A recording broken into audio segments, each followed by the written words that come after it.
ready to lock in your bets and cash in on the games this weekend? Get weekly football winners from Alex White, Chris Andrews, and Vinny Magliulo. I did take the dog 3.5. I'm going to stay with the Colts here. That's definitely going to be one of my plays. If the Bears have turned the corner, they have to take care of business in this game. Yes. Tune in for behind-the-book perspectives you won't find anywhere else. Well, if you're looking to bet the under, you're going to get a better number. The wise guys are certainly not going to play the favorites. I know if it hits 7, don't blink. Maybe that's what bettors are waiting for. Every NFL matchup, every college game that matters, the spreads, the stats, and the smart money plays. Is there a way to bet against both teams? Get your winning edge with Football Frenzy, streaming on YouTube every Friday at noon Pacific. He's good. He said he doesn't care.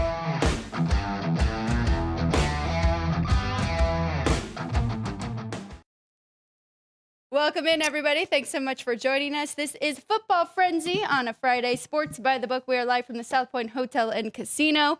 Vinny Magliulo to the far left over here. Chris Andrews, Sportsbook Director here at the South Point. And I am Alex White, your host for the first hour. It is a 2-hour show. Biggest weekend so far, probably for both college football and the NFL. Remember, the second hour will be week 14 for the National Football League, and Ryan McCormick will join us on the desk. Well, the number is set, 120 minutes. Make your bets now if you're watching live. I think we can do it. 9 college games. You think we can get it done in 2 hours this week? Depends on how full of bullshit me and Vinny are. It's a lot of good information. Depending on who you talk to, they'll tell you a lot. Yeah.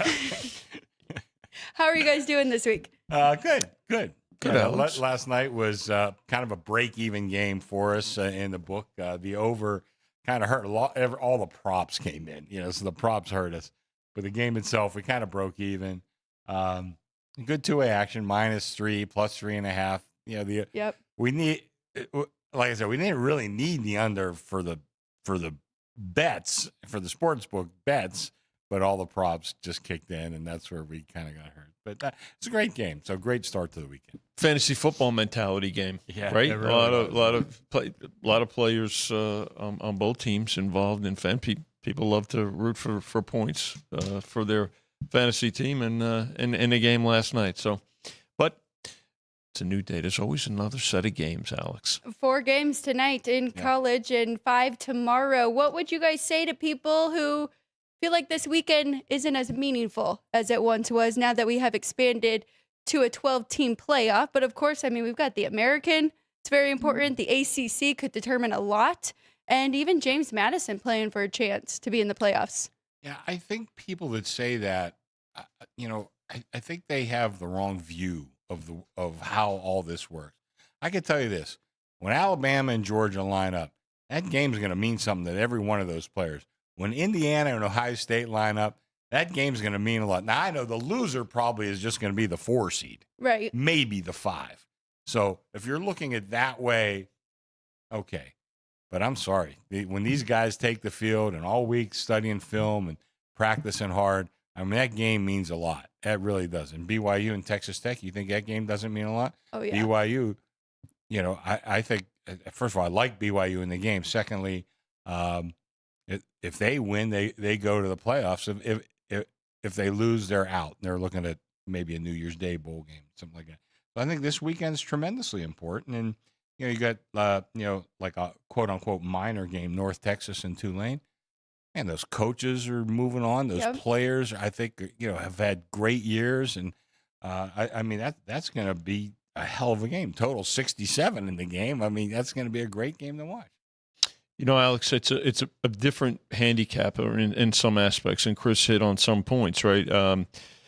You have some teams that are not playing tomorrow too, and how that impacts them. And listen, we could sit here for the 2 hours and go into the whole playoff format and things like that. There's enough of.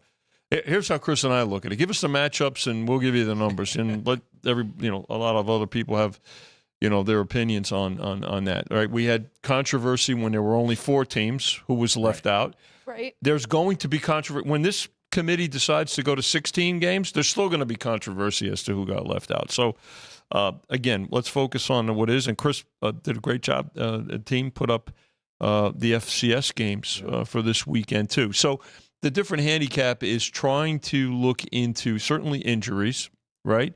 As always, that's a standard, but also look into the fact that what is the mindset of some of these teams?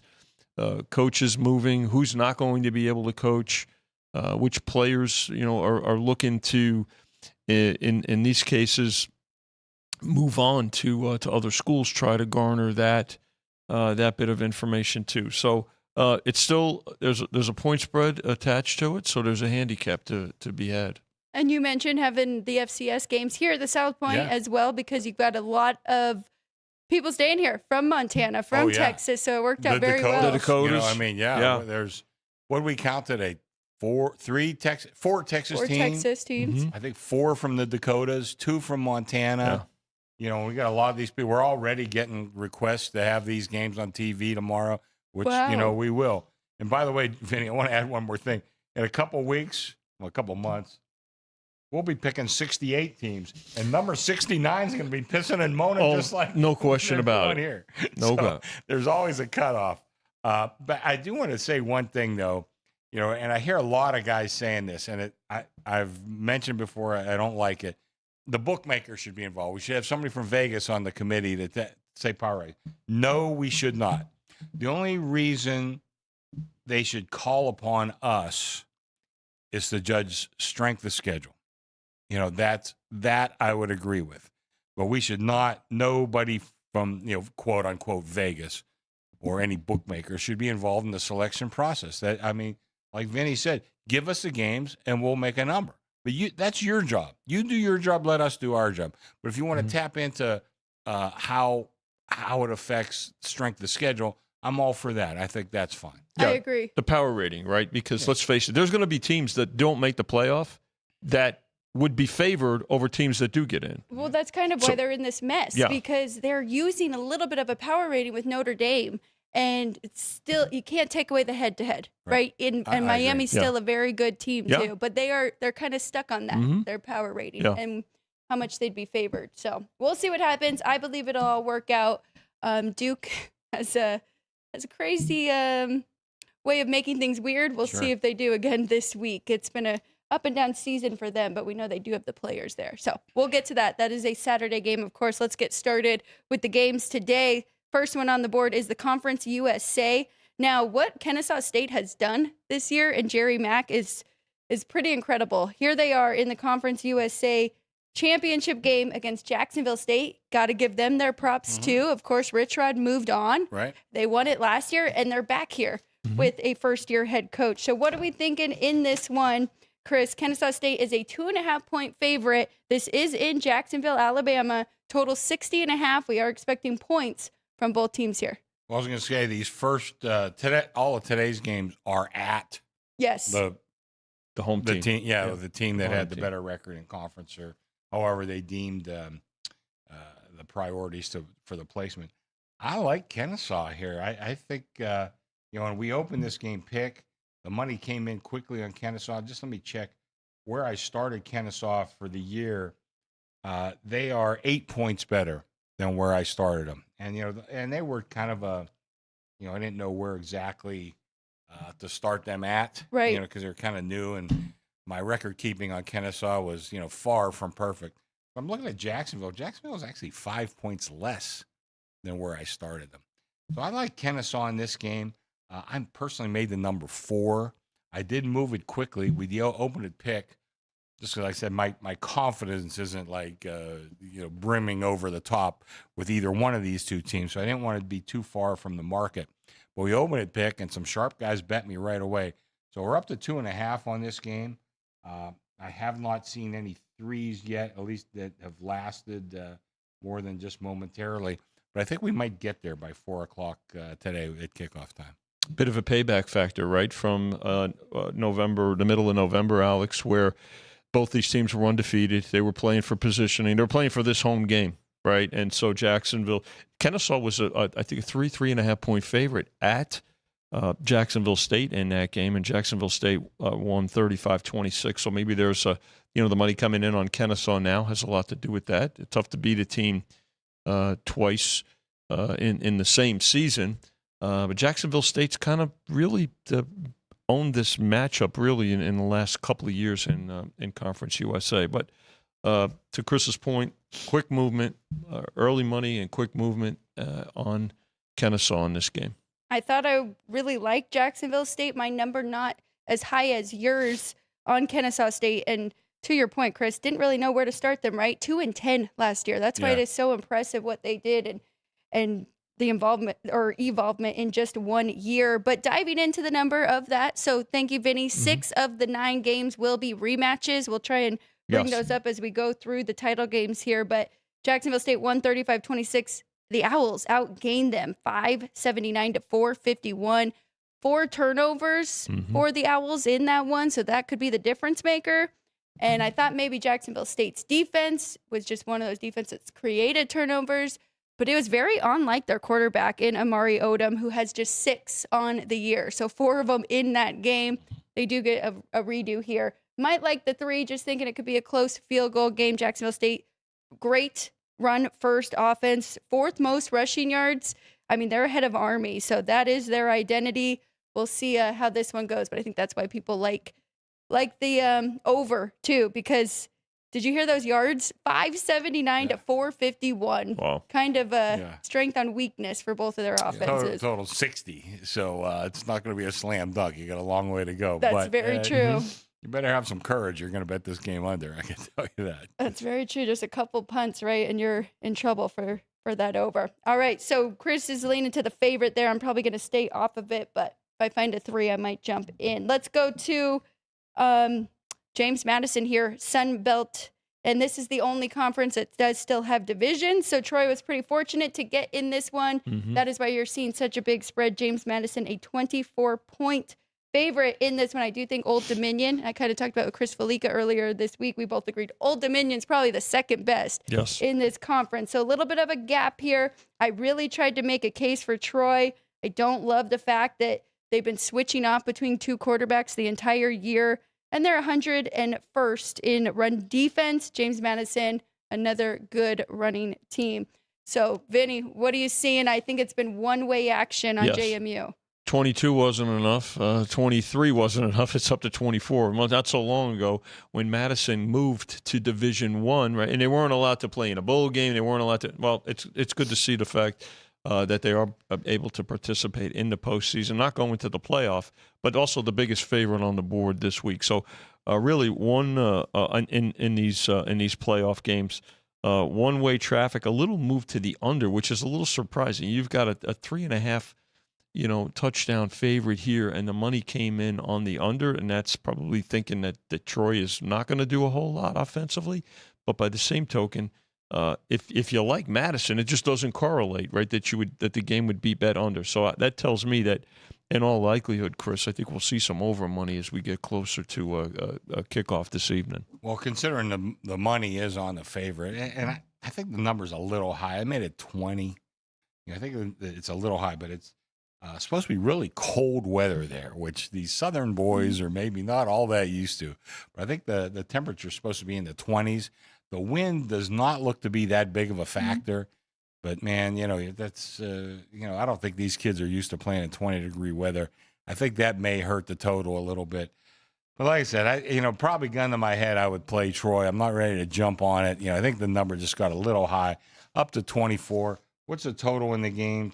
46. 46. I mean, 24 and the total's 46. I mean, that's hard to do. Whew, I don't know. I think I would take the points, gun to my head. And I don't know. I'm not really a big totals guy, but I do think with all the cold weather, I think under is very likely in this game. Yeah, I did actually. Well, no, I'm right there. I'm a little bit higher, 48 for me.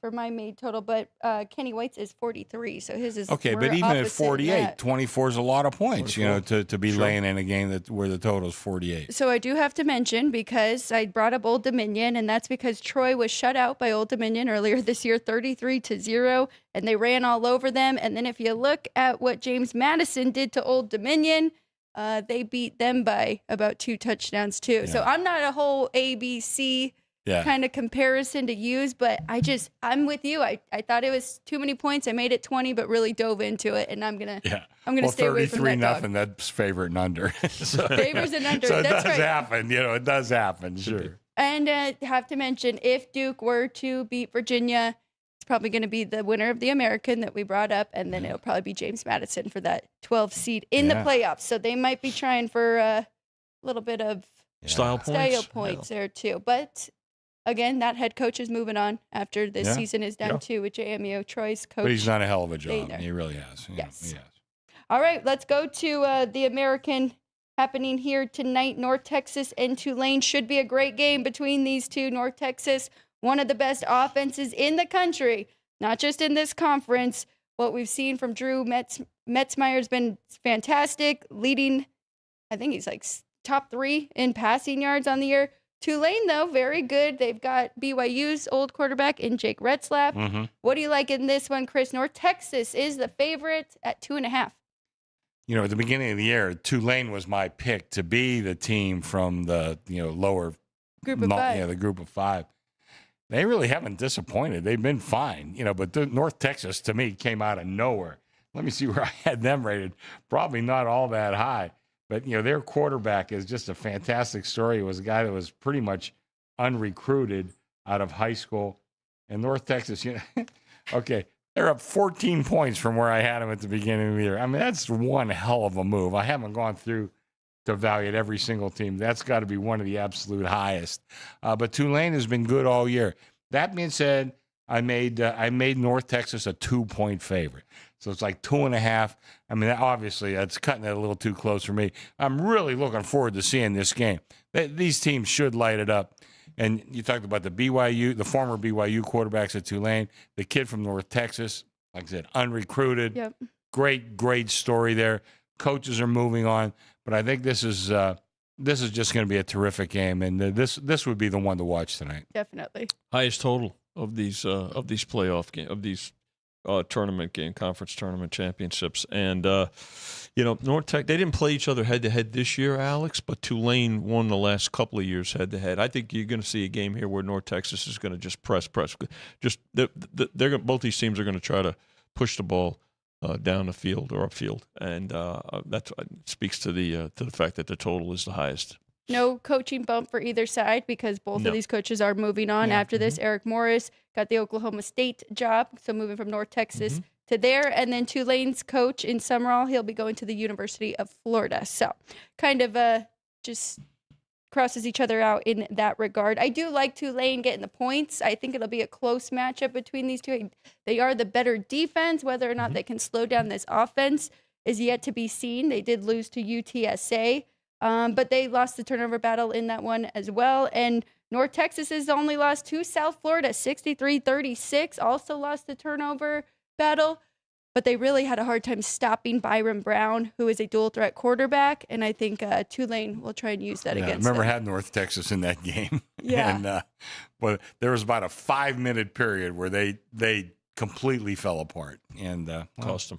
Yeah. They've come a long way. Really, I mean, since then. So we'll see. I'm just thinking better defense here. Total, I mean, I would be nervous to bet that under 2, but it does feel a little high for a title game. But one more tonight. Let's go to the Mountain West. Pretty fortunate for both of these teams to be here once again for the 3rd year in a row, because this year it was based off the tiebreaker. Put it into the computer, see who they pick, and it is UNLV and Boise State. Now, Dan Mullen was not here the last 2 years, but still very meaningful for the Rebels to try and get this win before Boise State, of course, switches over and will no longer be in the Mountain West.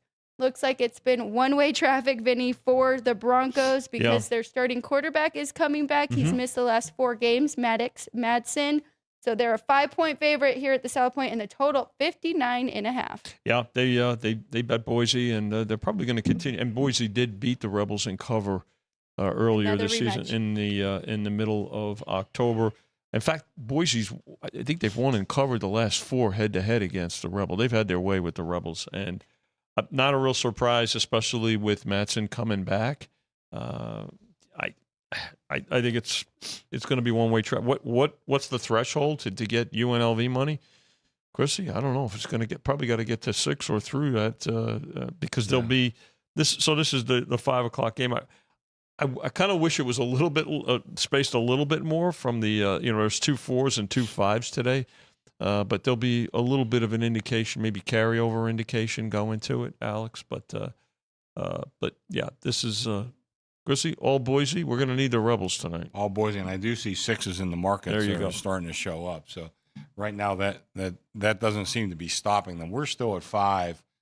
We're gonna certainly go higher. Tell you the truth, I made this game 5, but that's with Madsen being like kind of questionable. Maybe thinking if he does play, he's not 100%. Sounds pretty good. Sounds like he's going to play and he's going to be, well, maybe if not 100%, maybe 85, 90, whatever it is. But anyway, I think the 5 that I made this game is a little too cheap. Plus the weather's going to be cold there. I see that favoring Boise. I mean, we've got all these kids from Las Vegas and, I know when it's 53, I hear people telling you how freezing it is, so it's going to be a lot colder than that tonight. Yeah. Hi, Alex. When it gets going to get a lot colder than that in Boise tonight, I think that's got to help Boise a little bit. And they've always had a very strong home field. So like I said, I made the game 5, but as the situation has changed, I think that 5 is too cheap. I think I would definitely probably make it 6 or maybe even 6.5. And I think we're going to wind up there before this game kicks off. The one positive is Dan Mullen really had to go to the transfer portal to make this team, right? So you're getting a lot of guys from different places who played at different schools, including the quarterback and Anthony Calandria, who played at Virginia last year. So that could help a little bit. In the years past, it definitely hurt UNLV and even Jaden Mayaba, who was a Vegas kid, right, and was the starting quarterback the last couple years. This game's tough to handicap. UNLV's weakness all year has been their defense. I mean, they've really struggled stopping everybody until the last couple weeks, right? They held Hawaii to 10. They held Nevada to 17, who was playing a lot better. Yeah, it was really the defensive backfield that was giving them all that trouble. And it seems to have gotten better in the last couple weeks. It does. So that'll be the test tonight. So, by the way, this total's 59. It's not, not low. And we're not just talking about 2 crawling teams here. I think they're going to light it up here pretty good. Right, because UNLV's strength has definitely been their offense. They led the conference with averaging 464 yards per game, ranked 12 nationally in scoring. So we'll see. I'm rooting for the Rebels to get it done, but I probably will not bet on that one. Maybe if it gets any higher, we can get a touchdown there. You might get there. Yeah. You might get there. Before we go to Saturday's games, welcome in for anybody who is joining us a little bit late. We did go through the 4 conference games that will be happening on this Friday. We also have a poll live, so please go ahead and vote on that. We're counting on the over. Which conference title matchup are you taking the over in? Your options are the Sun Belt with Troy and JMU, the Big Ten with Indiana and Ohio State, the SEC with Georgia and Alabama, or is it the Big 12 with BYU and Texas Tech?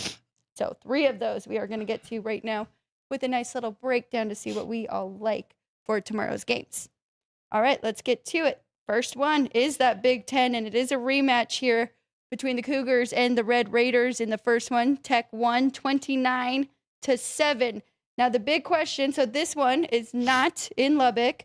It's actually at AT&T Stadium, so kind of a neutral. We talked about BYU fans traveling. Travel great. Yep. So might help them out. The big question, Chris, is are we judging that first matchup like, okay, Red Raiders outgained them 368, 255, settled for 5 field goals. They have more in the tank, or BYU held them in the red zone, forced them to field goals, and had 3 turnovers, which is very uncharacteristic of this Cougars team. So getting 13 here, what do you think? Well, I made it 11. So I mean, I'm not like going crazy over this, but I do think there's some value in the dog here. And we talked a little bit about incentive. Listen, I think the Texas Tech kids are going to have plenty of incentive. They have had a great season. I don't think they want to mar that season by losing a championship game.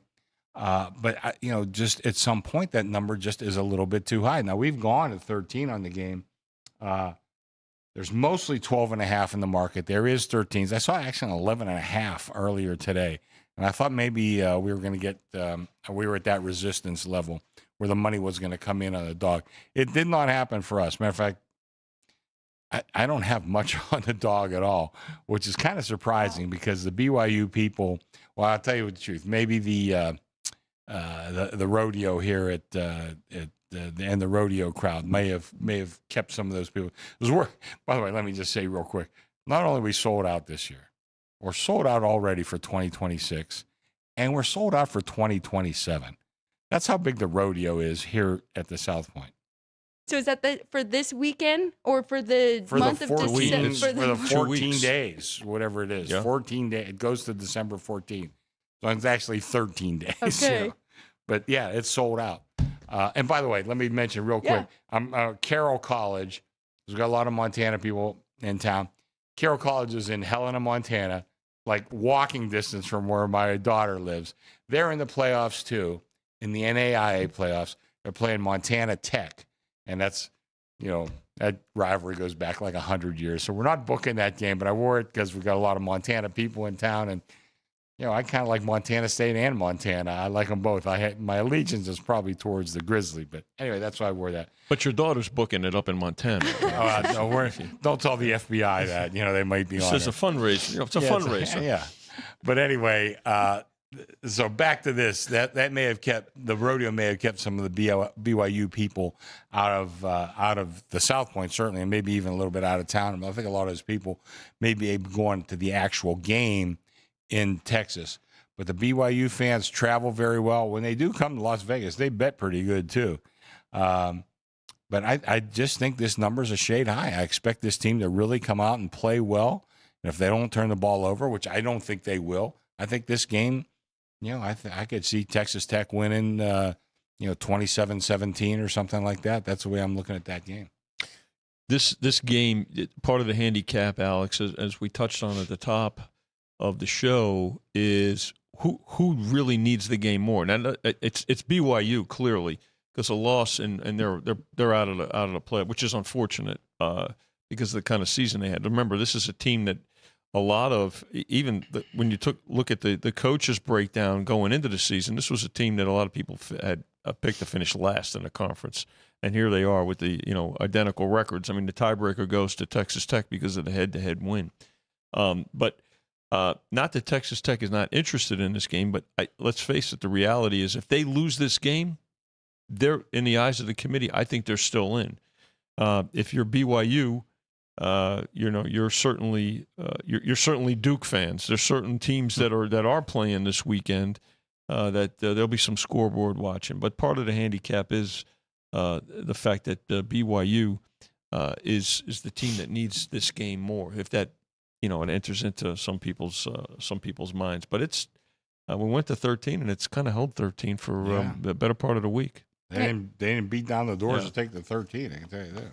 It's tough. I mean, I grabbed the 8 teams from the Power 4, kind of comparing them and where they all rank for a bunch of stats. And, I mean, Texas Tech is second, right behind Ohio State in all the defensive metrics. They're above Indiana. So defensively, they have just been so sound. And that's what really, stopped BYU that first time. They held the team to 67 rushing yards. And they've been a very balanced offense.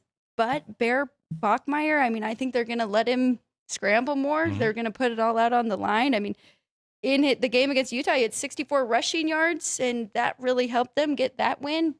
11-1. It's pretty unfortunate that they aren't in no matter what, but we'll see. I agree. I think that's too many points, and if you are, comparing the stats, you could talk yourself out of it. But number-wise, I'm right there with you. It's about a 2-point difference. Yeah. 2.5. So I'll probably be jumping in here at 13. Well, again, anybody been watching this show, though, I've been on Texas Tech pretty high all year, and I said even the last couple of weeks. Next to Ohio State, I got them equal with pretty much everybody. Indiana, throw out whoever you want.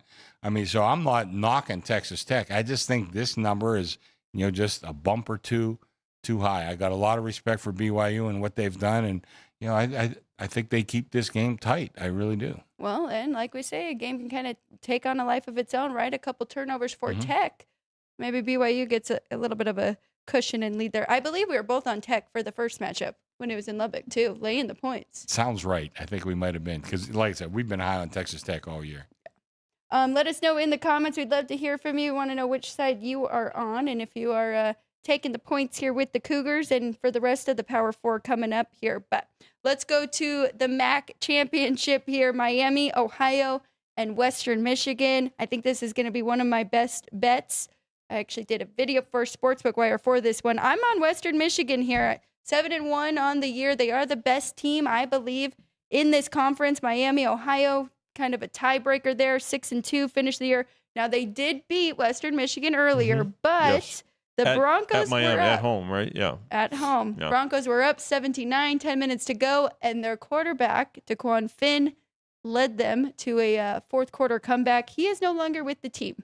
And while the backup has been really good, Gutkowski, he's played 2 games. They beat Ball State and Buffalo. I think this is a different animal. Try not to be prisoner of the moment. You know, Pittsburgh, really like the freshman quarterback that came in, played good. But then when they step up in class, you can see, you know, it's a bigger struggle, bigger obstacle there. So I'm going with Western Michigan. I think that's a cheap price here at 2, Vinny. What are we seeing, and what are you guys going to need? Well, right now, I mean, I think they took the 2.5, Chris, if I'm not mistaken, with the opener, with the dog. But I have to believe that They did, based on the points that you just pointed out, particularly the payback aspect, Alex. I mean, again, they're at Ford Field, so it is a neutral site.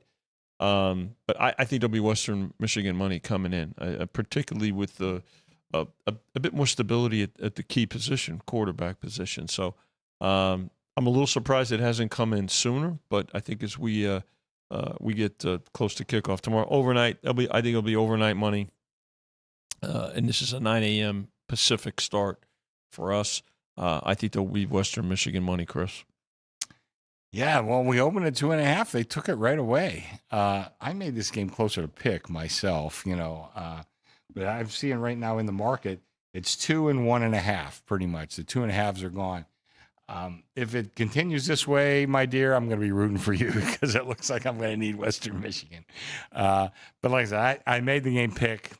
Probably gun to my head, I'd take the dog, you know, but there's not a strong conviction on my part at all on this. So I'd rather root for you in this. So we'll see what happens. But like I said, as of now, that's where I'm at. They took the 2.5. So I would need, you know, the very small favorite in this game. I can't fault bettors, though, because wouldn't you say with the MAC, I mean, the dogs tend to, it's a funny conference and, you know, the parity. So I definitely understand it. And if people see that they did win that first matchup. So, but I thank you, Vinny, also kind of alluded to, because their quarterback was the offensive player of the year for the MAC in Brock Lowry, and coach too. Actually, Lance Taylor won the coach of the year. So we'll see what happens. We'll see if they can get their first MAC championship since 2016. So it's been a little while. Was PJ Fleck the coach then when they won that championship? Good question. I think he may have been. I got to tell you, my heart's always kind of been a little bit with Western Michigan, because I caught on to PJ Fleck pretty quick,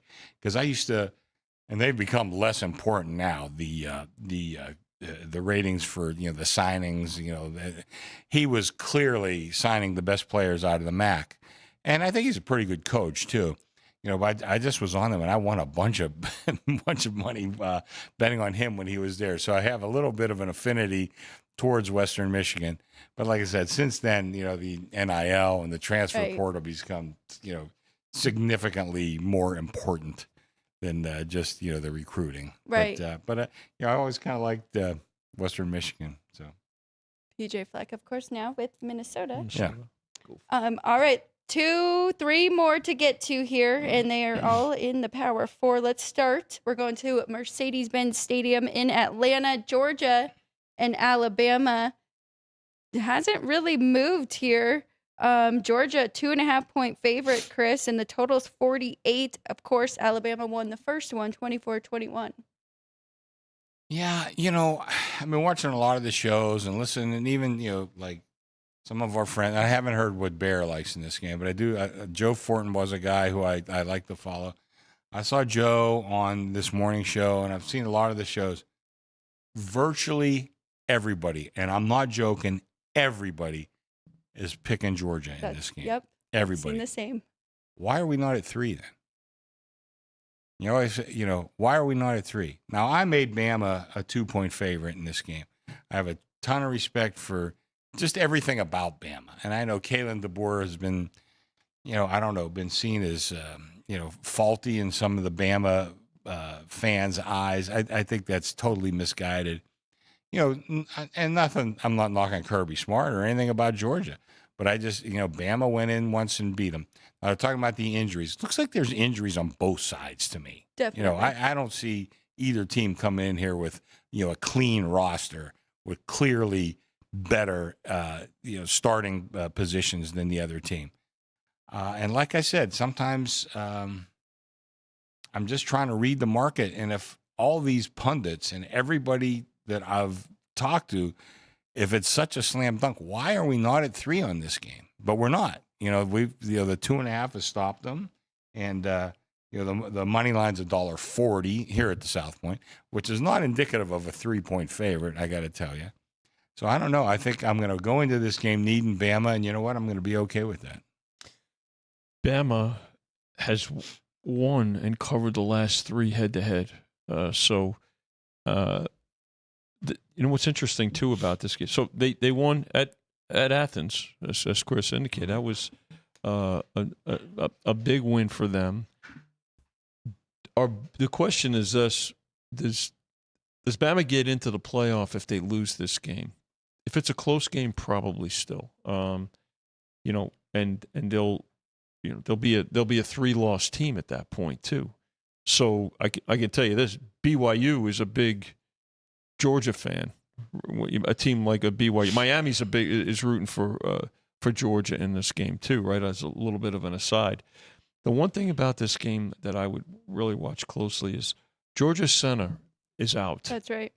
He's the captain that calls the offensive assignments. Is that Bobo's son? It yes, is. Yeah, yes, okay. it is. Drew Bobo, Yep. is out. And so that's a significant loss. Sure We is. oftentimes, and again, I've said it several times during the course of the season in the last few years, we on our side of the counter had to learn at a costly lesson about offensive line injuries, both in college and in the pros. Now, obviously, his replacement has been there for a bit, and but he's not the captain. He's not the one calling out the schemes and the coverage schemes and things like that. So something to bear in mind. Maybe that's got something to do, Chris, with the fact that the game hasn't gone, to that point. I know this: if it does touch 3, don't blink, No. because it won't last very long at all. So, but a terrific game.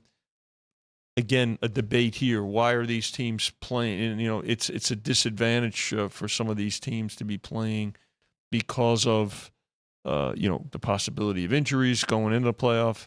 But again, I would say here are they both in?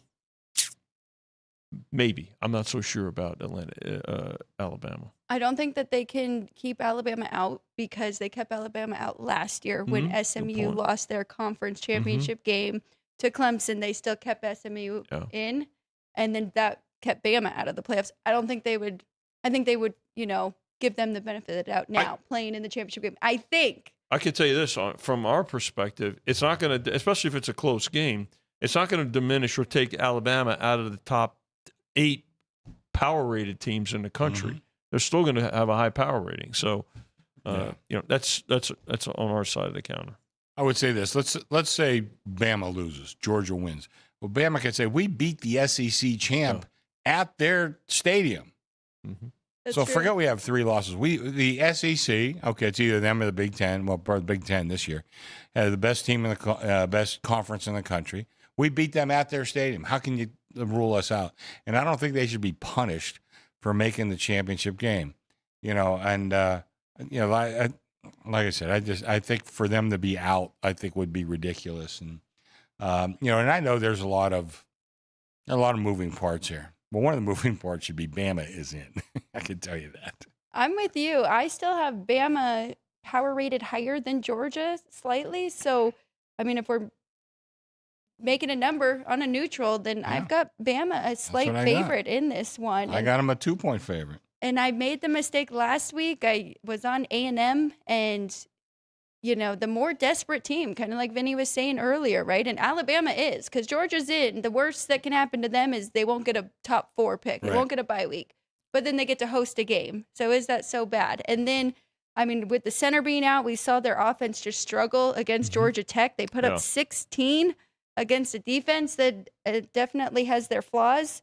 So I do like Bama in this one, catching 2.5. Once again, to go just to power ratings, how that's not the way they should do it.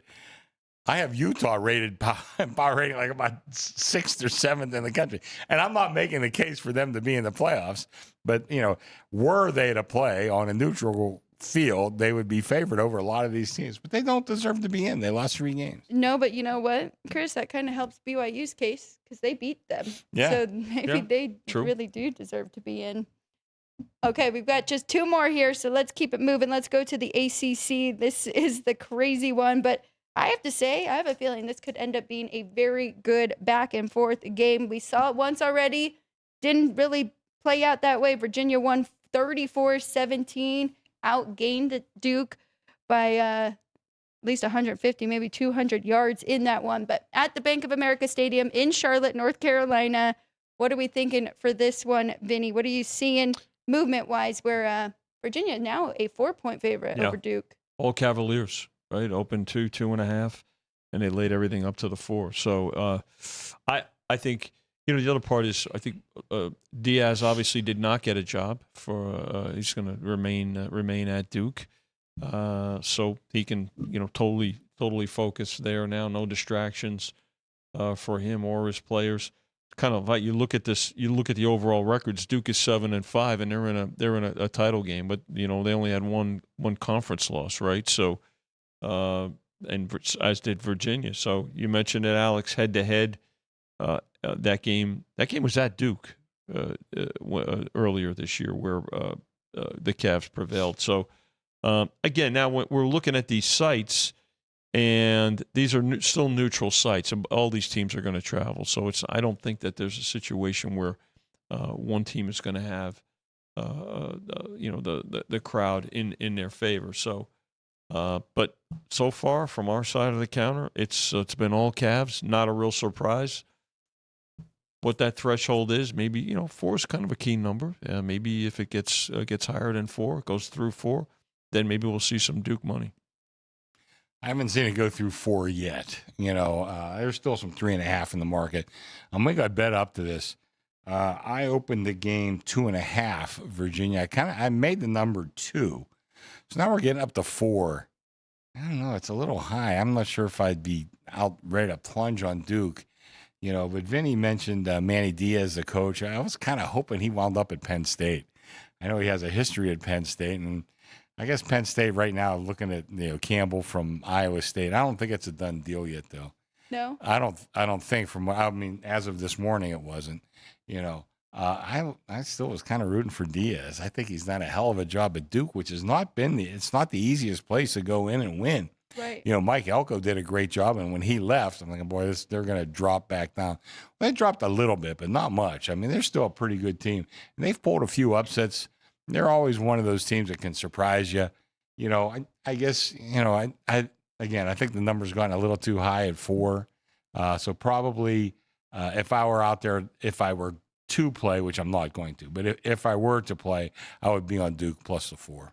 I'm with you. I thought your opening number was the correct number. Now it's just gone a little too far. I think a lot of people are betting on the fact that if Virginia wins, they're in, right? Yeah. And Duke really... If Duke wins, the ACC might be out totally. I mean, I think there's a good chance that Miami's what's going to happen. Miami's rooting for Duke.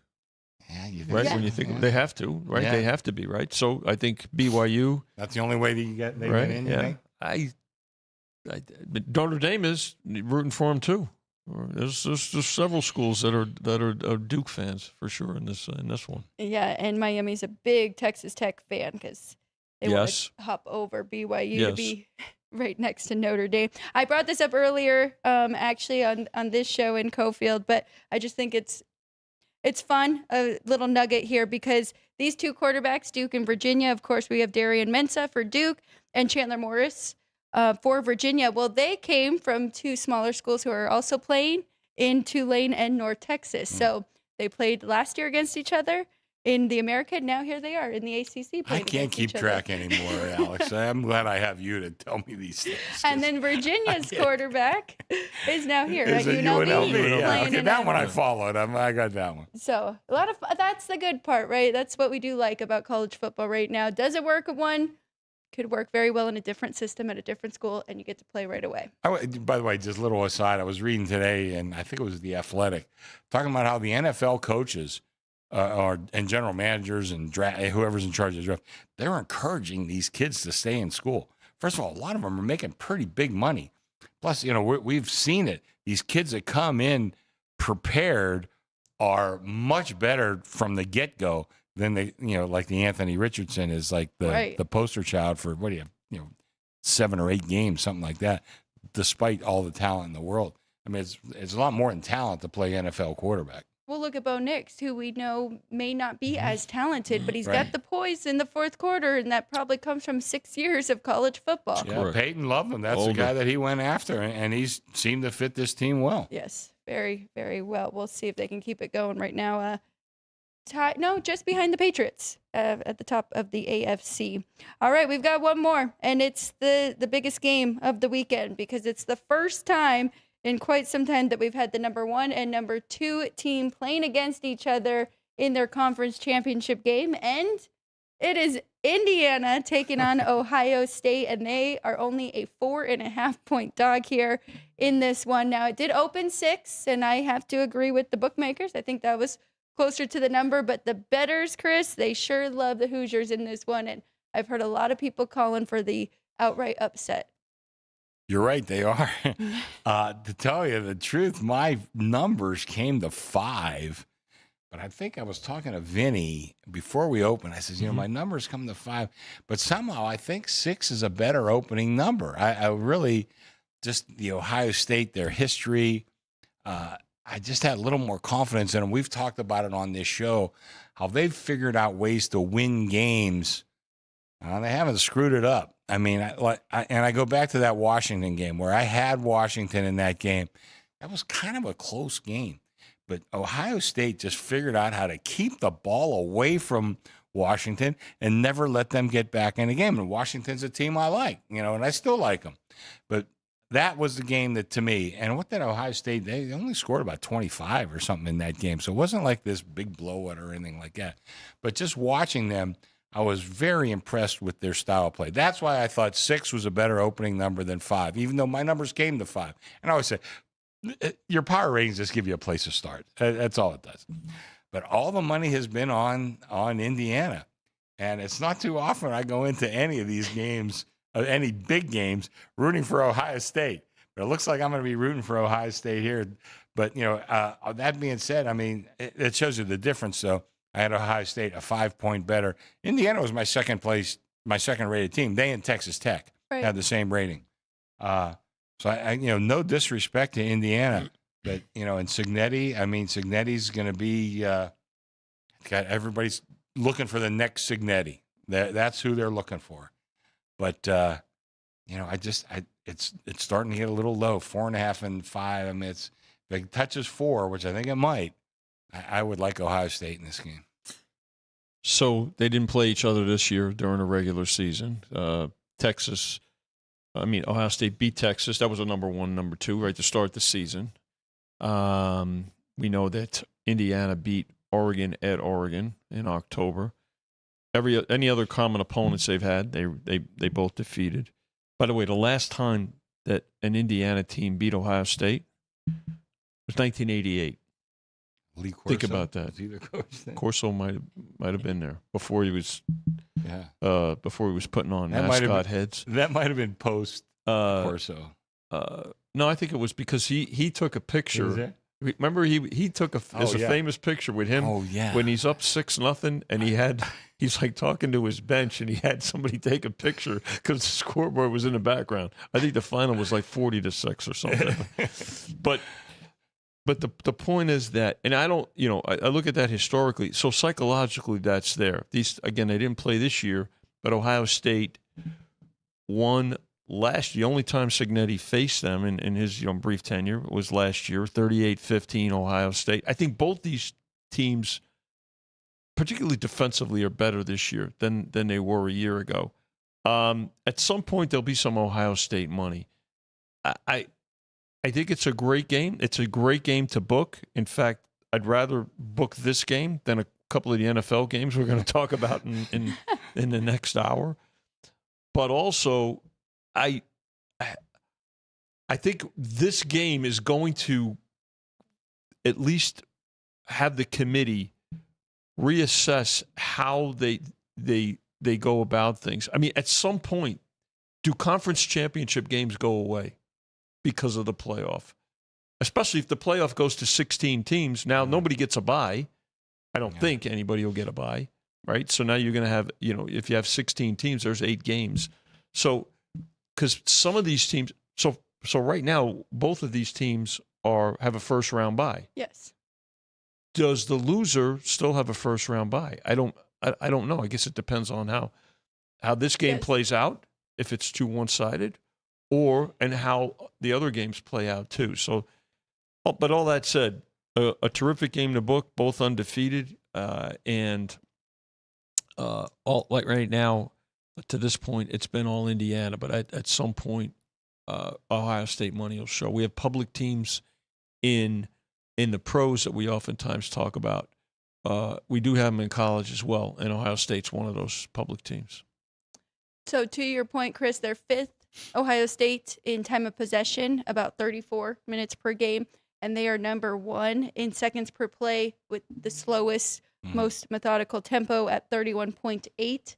And that's how they want to play, and I think they're going to be able to control the clock, control the game. I like Ohio State in this game, especially at 4.5. And Chris Felique and I kind of talked about on our segment, which if you're just watching, please go check out some of those small breakdowns for the games this week.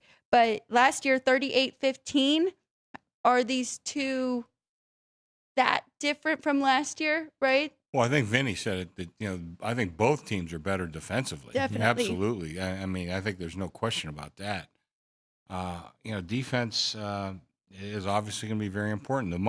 The sharp money has shown on the under in this game. 2 points, right, Chris? 49 to 47. Yeah. Yeah, we're at 47. Now we're starting to get a little bit of over money, but I'm kind of with you. I just think, Ohio State, maybe my brain is too clogged with the past, but I'm older, a lot older than you. But even I'm a year or two older than Vinny. I remember Indiana being in a Rose Bowl, and I don't know if you probably have the number, but 67, 66, maybe something like that, or way back yonder. But they were in a Rose Bowl, and I kind of remember that. But otherwise, the history for Ohio State is just so impactful that maybe that's still entering in my brain. But still, you look at the numbers. Like I said, I bet against them when they played Washington. I had Washington in that game. Me too. And I was just tremendously impressed with the way they handled themselves, coaching, quarterback. Saying I didn't – not that I didn't think much of saying. I had no idea he was this good, in that game. And, again, he didn't light up the scoreboard, but the kid knows how to win football games. And that's what we're talking about here. Very efficient. They have the 3 best players on the team, too. That's my thing, is there's still a lot more 5-star with Ohio State, right? And Indiana is great, and they've done a great job there with Cignetti. But the big thing I will tell you, because this is a big difference from last year, because I was diving into it and seeing, because, Ohio State held Indiana to 153 total yards last year, 68 passing, 85 rushing. So diving into that more, Indiana was 74th in the country in rushing yards, averaging just 152 per game. This year, they are 9th in the country. So they really focused on that, got much better in that regard. Dropped off a little bit in passing, but that's okay. We want more of a balanced offense, right? My whole problem is, Penn State still held Indiana to 108 rushing yards, and they struggled in that game. Should have beat them. And they should have beat them. And that's a good defense there. The last play of the game, or one of the last plays of the game, it was miracle catch, and they really probably should have beat them. And I don't think Ohio State had that close of a call all year. And, it was funny. Last week when they played Michigan, the sharp money was on Michigan in that game. Sharp money was on, and the number was 9.5 and 10. I think we closed at 10. but I made the number 13. Yeah. And I talked to Ed Fang, lives in Ann Arbor. I'm not sure he's a Michigan fan so much, but he lives in Ann Arbor. And he was texting me. He says, boy, I can't believe the money is showing on Michigan in this game. I said, well, Ohio State had a couple question marks at wide receiver, which is a big strength of theirs. I said, maybe that's it, Ed. I don't know. But I told him, I said, I made the number 13. It looks like I'm going to need Ohio State in this game, and I'm okay with that. But that would be my interpretation of why the money showed on Michigan. So it's kind of like Boise State, though. It's one of those where people will not bet the other side until they prove it to them, right? So against Michigan, people were still kind of going with that. But I learned a lot, and I mean, Julian Sayin threw an interception first drive, right? Yeah. And the team responded. Mm-hmm. It's very meaningful to both these teams too, because in my mind, more meaningful in regards to winning a Big Ten. Indiana, yes, but Ohio State has a chance, and in their mind, they're trying to go undefeated, right? Mm-hmm. And trying to go back to back. They don't want another blemish like last year. Sure, they won it all, but all people said was, you didn't beat Michigan, though. Well, that I hear from Ed occasionally, and yeah, that's a stigma. The national champion couldn't beat their rivals. Exactly. And, and I remember just hearing something, like I think it was Andrew Luck that said, we have a terrible year. If you beat your rival, it's a successful year. So. But they beat them this year, obviously, in Ann Arbor. Yeah, now, is there a little letdown factor too? I don't know. I mean, so. There's quite a few factors here that have come into play. Will there be Ohio State money? Yes, but in all likelihood, we're going to need Ohio State money. By the way, let me mention Ohio this, State in the game. The way the TV schedule worked is great. So we've got the great early morning game. Then you got Miami and Western Michigan, not so great. Then in the afternoon, we got Georgia and Bama. Mm-hmm. I mean, can you ask for a better 1 o'clock game? No. Then at night, okay, we got Duke and Virginia. That's a good game. It'd be a fun game to watch. Right. But the eyes are going to be on Ohio State and Indiana. That's, so I think the way the TV broke down, it's like we almost set it up that way, but we didn't. But it turned out great for us. Well, especially if that one ends up being a rock fight, right? And then you're getting a little bit more offense there with the ACC going at the same time. We'll have them all on TV here. Come to the South Including Point. as many of the FCS games as we can get. The Montana, Dakota, and Texas take up most of the schedule. We're going to have them all along because we've got a bunch of those people here. And then you have a lot of events happening, a lot of vendors where if people want to stop in and they want to kind of shop around there, where do they go? Up to the exhibit hall. Exhibit hall. Okay. So you can do it all. Matter of fact, I might be going up right after this. Seriously. Yeah, I got to go the other day, so everybody should. So you got your hat? I did. Resist all. Thank you. Okay. You guys, I blend right in when I go up there. I can't. Yeah, it's hard to imagine, I know, but we're right on time so far, so we're going to get out of here so we can set Ryan up for success for our second half, where we're going to dive into every NFL game for Week 14. I just want to check in with the chat quickly, and I do see some notes here, right? And we did have a poll question. So Attila said he is on BYU, took 13.5 earlier this week, also has a future bet on Ohio State to win it all. Curious what number, because it's a good bet to have. Dean Hilt likes Miami, Ohio, and is sold on Ohio State. JR, Ohio State is 30-0-1 in the last 31 meetings versus Indiana. He thinks they are legit defensively, but unsure about Indiana. The poll, counting on the over. Let's see what everybody liked. It's a Big 12 and SEC tie for the chat on the overs. 30% of the votes went to each conference. So between BYU and Texas Tech, and then Georgia and Alabama. You guys have a feel for either of those two? To go over? For the totals? Staying off of that Big Ten, I don't blame you. I'd say the Big 12. And people like to say the kitchen sink game, right? And that could be from BYU, right? They're going to try everything. Penn State tried to get that guy, too, to be their head coach. Yes, they did. But he stayed at BYU. And I heard he's actually besides being a hell of a coach, a hell of a leader of men. And I think Penn State was looking at that. I think we've seen that from him, right? The last few years with this BYU program and this team. So thank you, everybody, for jumping in and chatting with us. Keep them coming. I love it. JR is in here a lot, and he always has the best trends. So And then I see Nick jumped in with Buckeyes by 1,000,000. So we'll see. Looking forward to all of these title games. We're going to take a quick break. When we get back, it is week 14 in the NFL here on Sports by the Book Football Frenzy.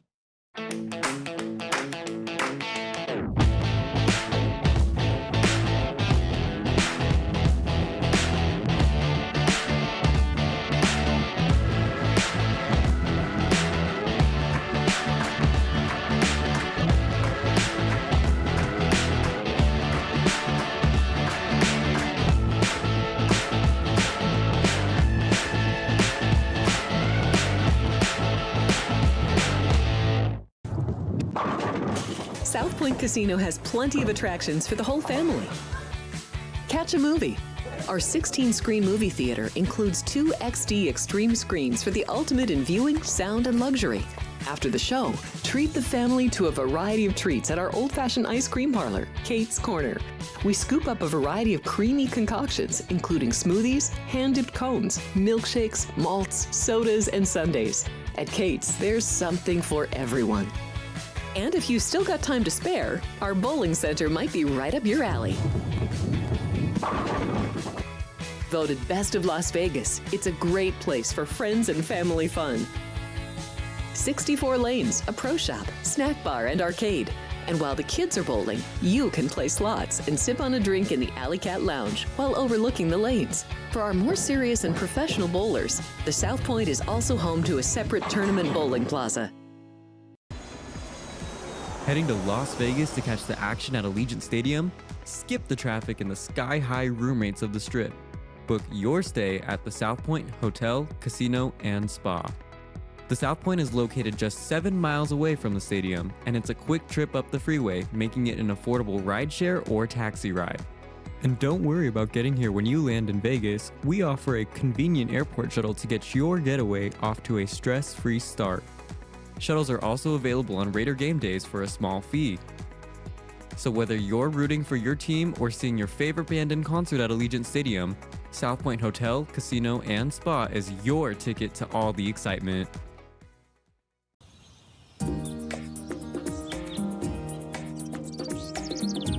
South Point is also proud to provide a variety of relaxing amenities for the guests who want to be pampered. Soak up the sun and let your stress melt away in our lagoon-style Paradise swimming pool. A relaxing getaway where you can bask in the desert sun and enjoy seasonal food and bar service poolside. And if you really want to escape, come to Spa Costa del Sur. From couple suites to a co-ed wet area, our spa caters to business and leisure travelers who want to unwind and elevate their senses. A visit to one of our spa's steam, sauna, or whirlpool treatment rooms will leave any guest feeling like they can take on the world.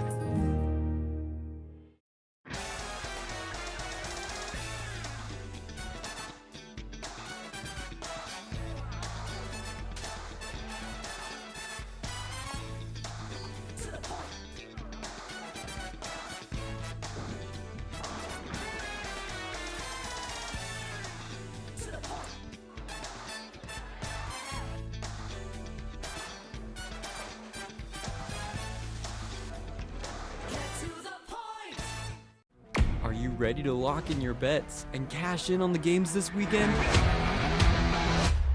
Get weekly football winners from Alex White, Chris Andrews, and Vinny Magliulo. I did take the dog 3.5. I'm going to stay with the Colts here. That's definitely going to be one of my plays. If the Bears have turned the corner, they have to take care of business in this game. Yes. Tune in for behind-the-book perspectives you won't find anywhere else. Well, if you're looking to bet the under, you're going to get a better number. The wise guys are certainly not going to play the favorites. I know if it hits 7, don't blink. Maybe that's what bettors are waiting for. Every NFL matchup, every college game that matters, the spreads, the stats, and the smart money plays. Is there a way to bet against both teams? Get your winning edge with Football Frenzy, streaming on YouTube every Friday at noon Pacific.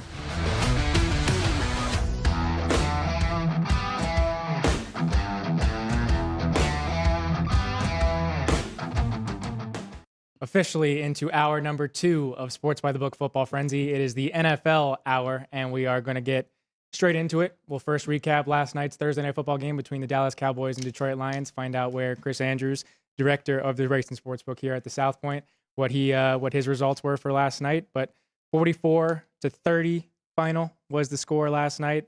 Lions cover pretty much all numbers. Total goes over pretty easily. So how did it look for you, Chris?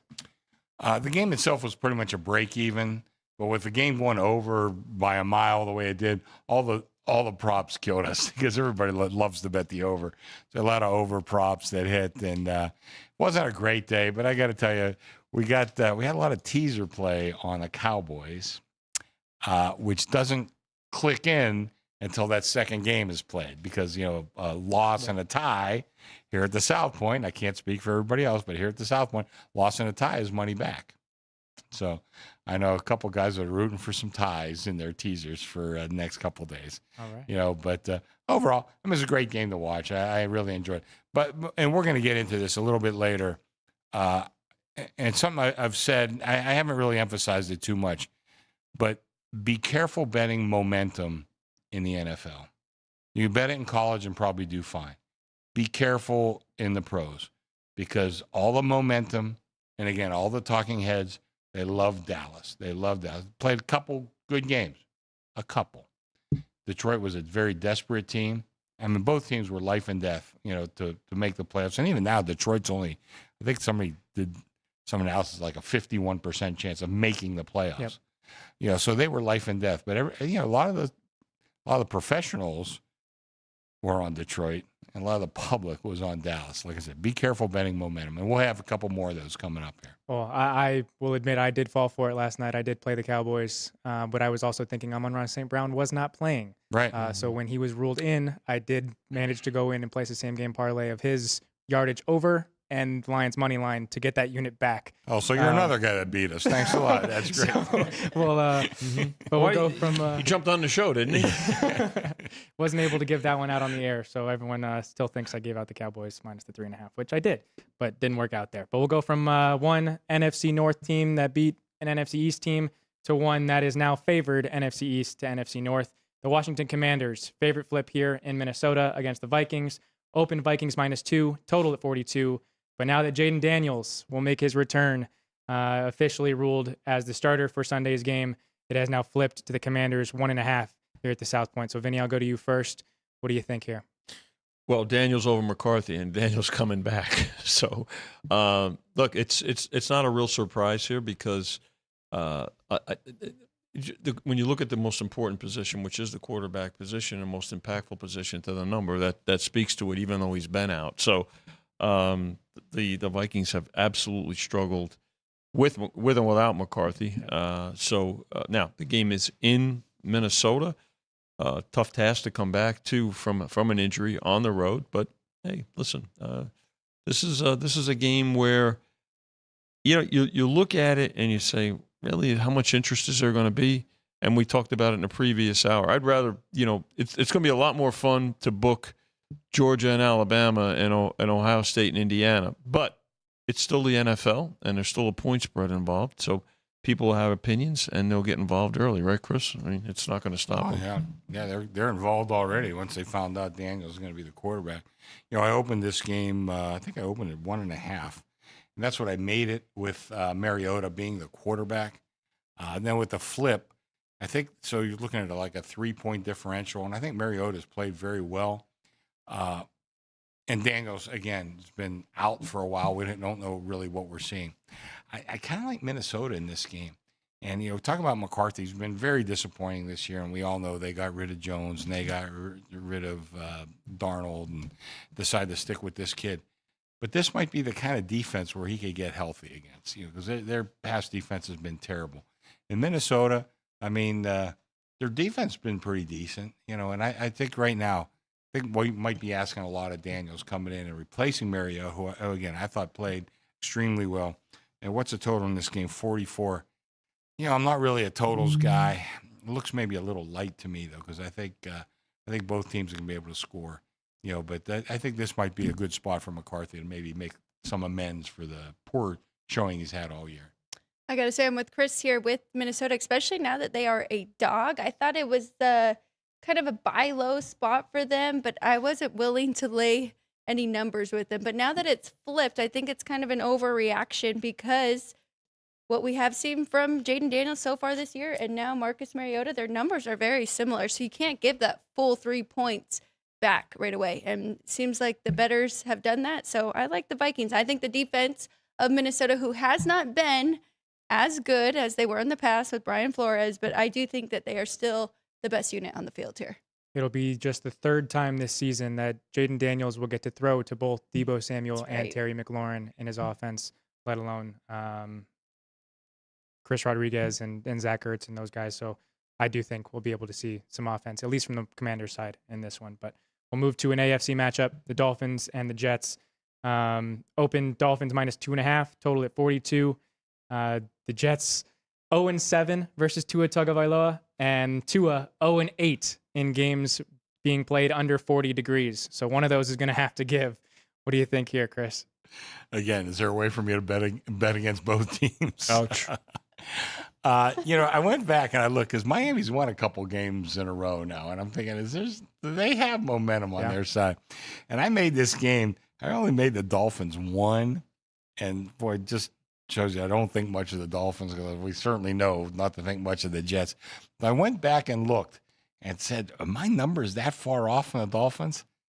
Well, I don't think they are. I think that, listen, I made the game 1. It's 2.5. I mean, am I going to jump in?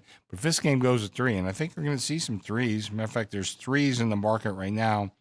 I see 1 3 flat. That's your dad's outfit at the stations. But most are 3 with juice on the dog. But I think +3 on this game might be worthwhile. Again, the weather, I think it's going to be pretty bad across a big swath of the country, including New York. And I think that's going to hurt them. But even without that, I still only made the game 1. And like I said, did I miss the boat on Miami? And I went back and looked, I really don't think so. I think they are really that bad. Guys fighting for jobs on both teams, right? Including the Dolphins coach for 3 in a row. And, as bad as they've played in cold weather, they've kept it a lot closer, right? And when you look at some of the recent scores, particularly up in Buffalo, actually they had a chance to beat the Bills in one of the more recent visits there. So, it's a factor, but the reality too. And by the way, this is the second meeting too, right? I think 27-21 in Miami earlier this year with the Dolphins. What's interesting is they were about the same. I think the point spread was close, was about the same in that game, 2.5 to 3. So, I think we'll see money on both of these teams as long as it doesn't, come 3, Dolphins 3, right? This is a toggler, right, Chris? I mean, laying 2.5 and taking 3 with the Jets. Whenever it did hit 3, it didn't last very long. So, but guys. Fighting for jobs. Forget all this, we hear and it gets played up a lot about draft capital and draft position and this and that. Look, the Jets are going to have plenty of draft capital, but guys are fighting for their jobs. Players don't want players don't lay down at all. They don't want draft capital. They're They don't looking to get keep their job. That's They're it. thinking, man, I don't want a 3rd or 4th round draft choice coming in and taking my job. So I thought the Jets last week was one of the best bets on the board against the Falcons, and they found a way to win that one outright. I do think Tyrod Taylor is kind of sparked the offense. They're 3-2 in their last 5 games with losses at New England and at Baltimore.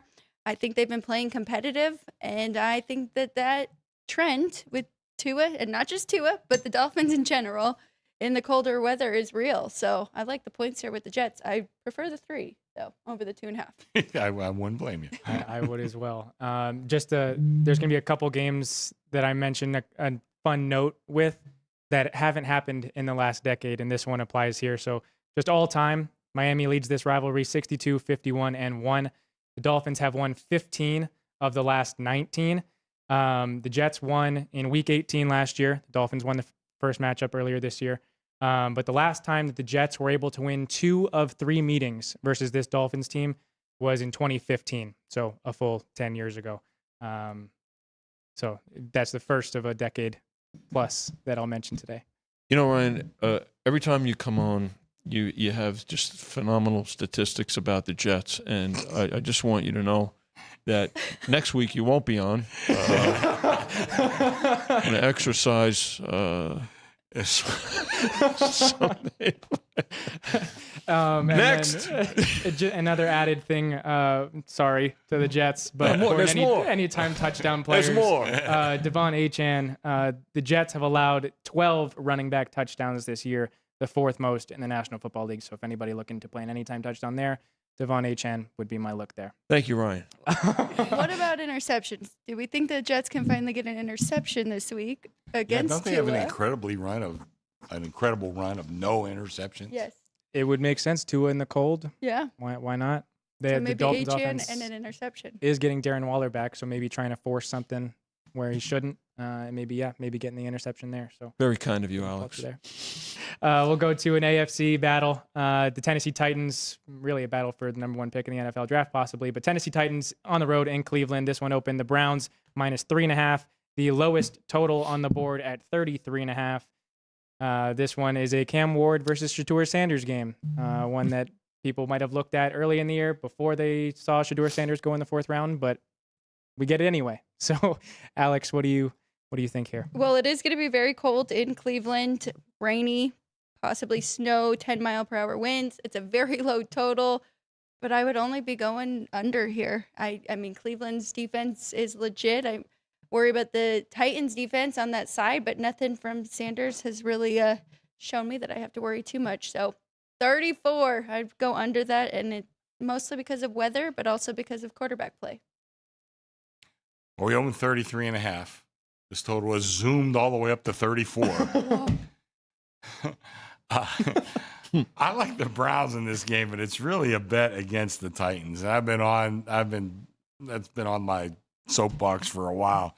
Just a horrible, horrible franchise. But this is a bet against them.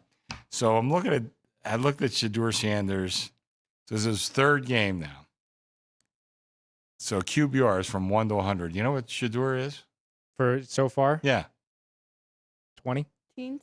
7. 7.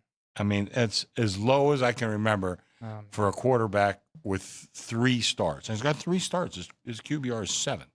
And I was reading something that, again, yeah, I know what I see, but I know I'm also not a scout, and that's not my thing.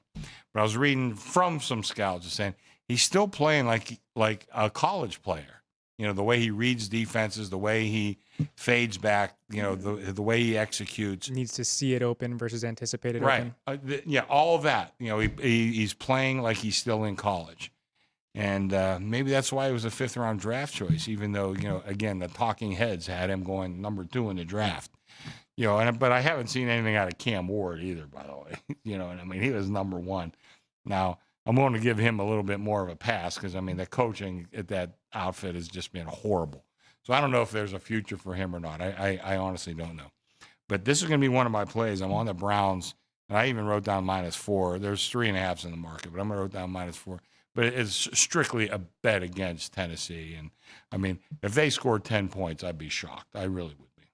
The Browns' defense might outscore the Tennessee in this game, and I think that's the key. I mean, obviously everybody's mentioned it, and it's true. I mean, this is as good a defense as there is in the league, and it's a defense that's very capable, whatever the weather, to do some damage. And I think I know this, and it's pretty much every week. Even if professionals look at a number with the Titans and say, they'll take it. We need the Titans week in and week out, and I don't think this week's going to be any different. Well, if you the thing that I'm looking at in this one, Myles Garrett currently sits at 19 sacks for the season. He needs 22.5 to tie the NFL record. He'll need to get to 23 to break the NFL record. Cam Ward is the most sacked quarterback in the National Football League, so why not at least tie the record with 3.5 sacks for Myles Garrett this week? And Sean, thank you for putting up the Defensive Player of the Year market. He is -1,400 to win that award this year. I know I had been pretty adamant about not giving it to a player on such a bad team, but really no one else has made an argument to go against Myles Garrett there. So on a 3-win team, yeah. Think about that. It's amazing. Yeah.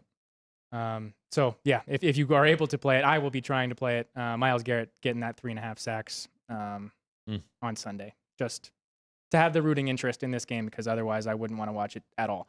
Going to an AFC North matchup, Steelers on the road in Baltimore taking on the Ravens. The Ravens opened 6.5, total at 45. Vinny, where do we sit now, and what are we going to need? Well, when you look at this game, this one's a toggler, but it's interesting. Laying 5.5 and taking 6, Chris. I mean, gone back and forth. I think would you open 6.5? Open 6.5. They took it all the way down to 5.5. Right. I mean, now some question marks with Lamar Jackson. He's not 100%. He's still got an ankle, so he missed a couple of days of practice this week. Both quarterbacks are really banged up. I heard an interesting statistic too this morning that the Steelers have Aaron Rodgers has not thrown for 250 yards in a game this season. Now, both these teams are 6-6. This is their first meeting of the season, so late in the season. The winner takes over the division lead at 7-6. For years, this was a home team field goal favored game. It was a very physical game, and it was a bet against the two teams the following week because they just beat each other up so badly. All that said, I think I'm troubled by the Steelers' offense and the fact that they've given up so much defensively. Even though the Ravens, took that big slip last week, I think we're going to wind up needing the Steelers in this game. And there's a bit of a disconnect there and I'm not sure what it is, Chris, with I listen to Rodgers. I think he's frustrated when he hasn't come out and called players out, but he said enough things to where clearly his receivers are not on the same page for whatever reasons there are out there. And I think that's troubling. I think if you're a Steeler backer. Yeah, he came out. It was more of a passive aggressive kind of thing that he made some allusions to them not paying attention in the meetings and all that. I'll tell you this, I really believe, and of course I am biased being a Steeler fan, but I think this is the best rivalry in the NFL. The bloom is kind of off the rose though this year because again I made the joke. Could I bet against both teams in the Miami and Jets game? I wouldn't mind betting against both these teams here either. I don't think Jackson. He is going to play. He's not 100%. He's not the same quarterback he was last year, and I mean 2-time MVP. He's nowhere near that.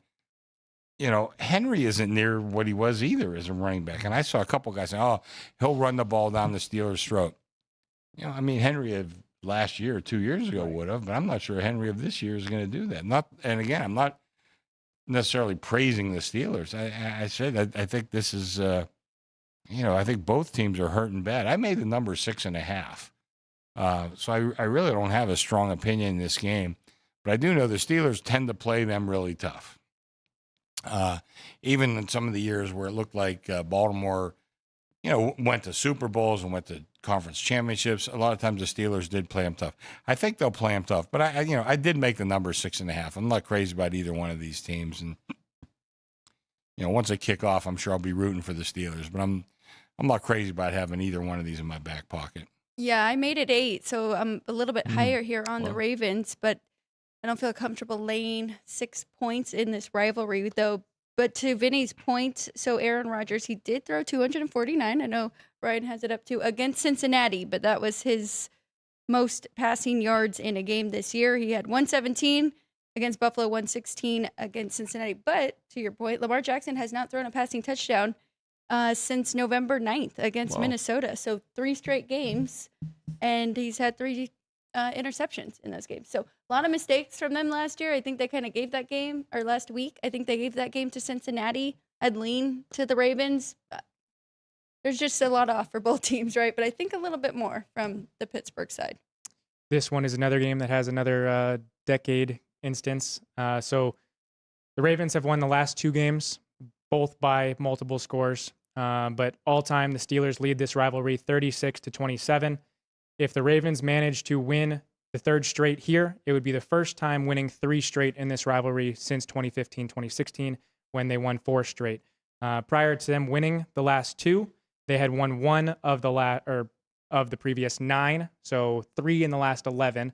And in those 9, every single one of those games was a 1-score game. So that would apply here to being a 1-score game, taking the points with the Steelers. if you're thinking that the rivalry will get back to form, but I wouldn't be able to trust the Steelers offense here in this one. So we move to Atlanta. The Seahawks on the road taking on the Falcons. Opened Seahawks laying -7.5, total at 43.5. Seahawks have managed to win 3 straight down in Atlanta when they're playing down in Atlanta. So, Alex, what do you think here?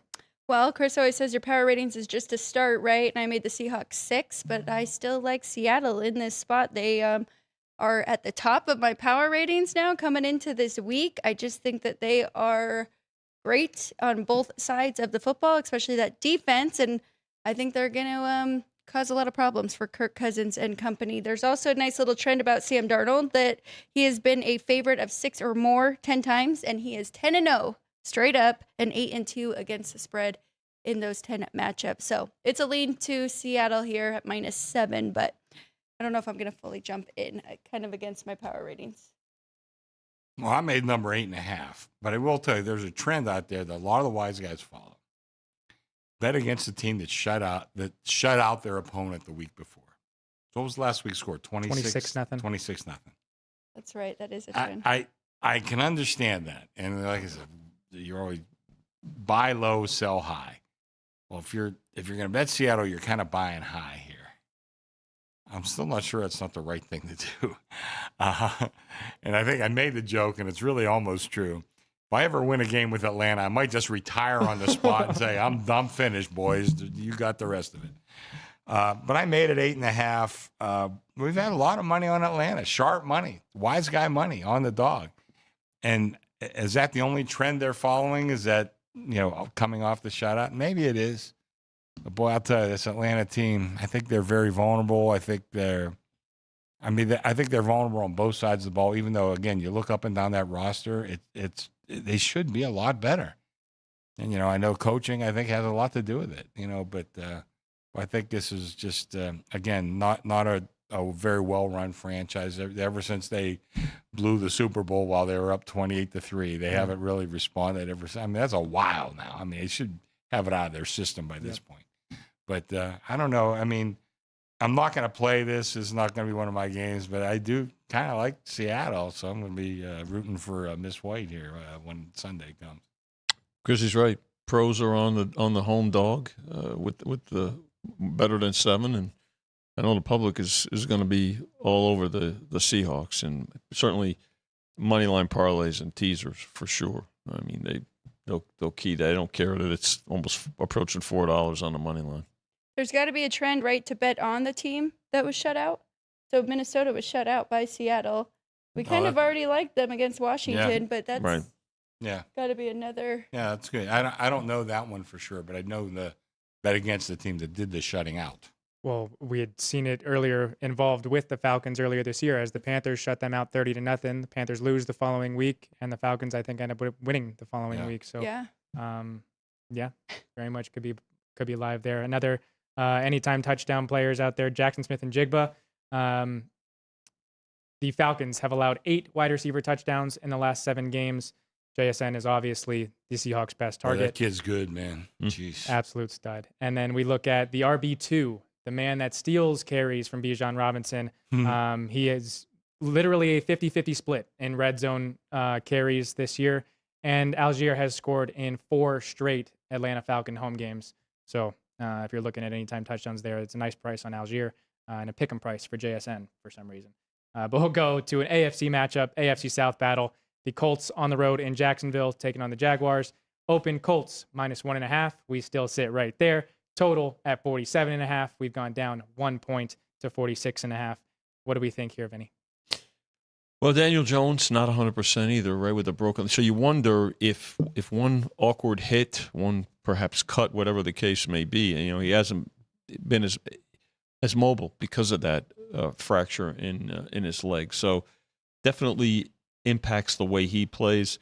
We've seen the Jags win some pretty big games at home against quality opponents. I mean, for a month ago, the Colts were running away with this division, and now they find themselves in second place, right, because of tiebreakers. So I think the number hasn't moved. So both sides are getting some attention here. but an important game in the division because remember it's also head-to-head, which is a tiebreaker too. So it's a 2-game swing for these teams. Indy earlier this year didn't Indy win by like a field goal? Right, game fell 3 by the way.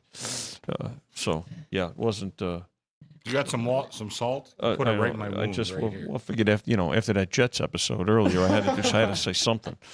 But yeah, so the second go around here, but that's what's interesting, right? They both have identical records, but the Jags already have the tiebreaker for the positioning in the division, and so certainly an important game with identical records here.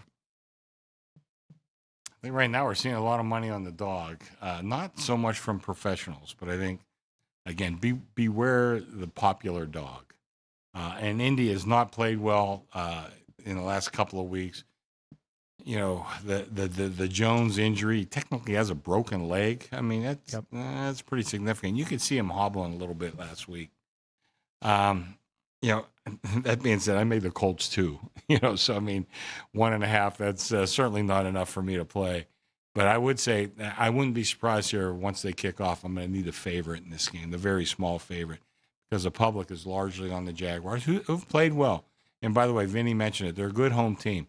I give them 2 points, which is Denver's a 2.5. But other than that, 2 is as high as I go for the home field. And conversely, the Colts are a 2-point home field advantage. So this is if you're looking for that kind of a split, that kind of favors the Jags a little bit. But I'd be very hesitant to bet the Jags. I just think they look a little too popular right now. And and again, Alex, you mentioned in the last segment. Sometimes you need to show me something. Although the Jags have had some pretty decent success over the Colts. Even like when Andrew Luck was there, I remember having a big bet against the Jags, and they killed me. So they've had some success. Yeah, really. What do you got? Jacksonville. So all-time, Indy leads the rivalry 28-20. The Colts won earlier this year, but have not won consecutive games in this rivalry since 2020-21, and that was in 2 different seasons. They won the last game and then the first game of the next year. They have not won in Duval since 2014. Whoa. They have not won in Jacksonville since 2014. That's a long time. Mm-hmm. And you're there every year. Mm-hmm. Mm-hmm. Ooh. There you go. The thing that I wanted to point out, and thank you, Sean, for having the schedules up. The Colts are staring down the scope, going on the road to Seattle, and then they host San Francisco. This game obviously is going to be who it gets propped up in and is in the division lead. But after this week, the Jags have the Jets at home, and then they go on the road to Denver. So Indy has 2 very difficult matchups coming up. Jacksonville, not so much. Well, they got one tough one going to Denver. After New York. So maybe it's a sleep spot next week. But for this one, obviously they have to beat each other.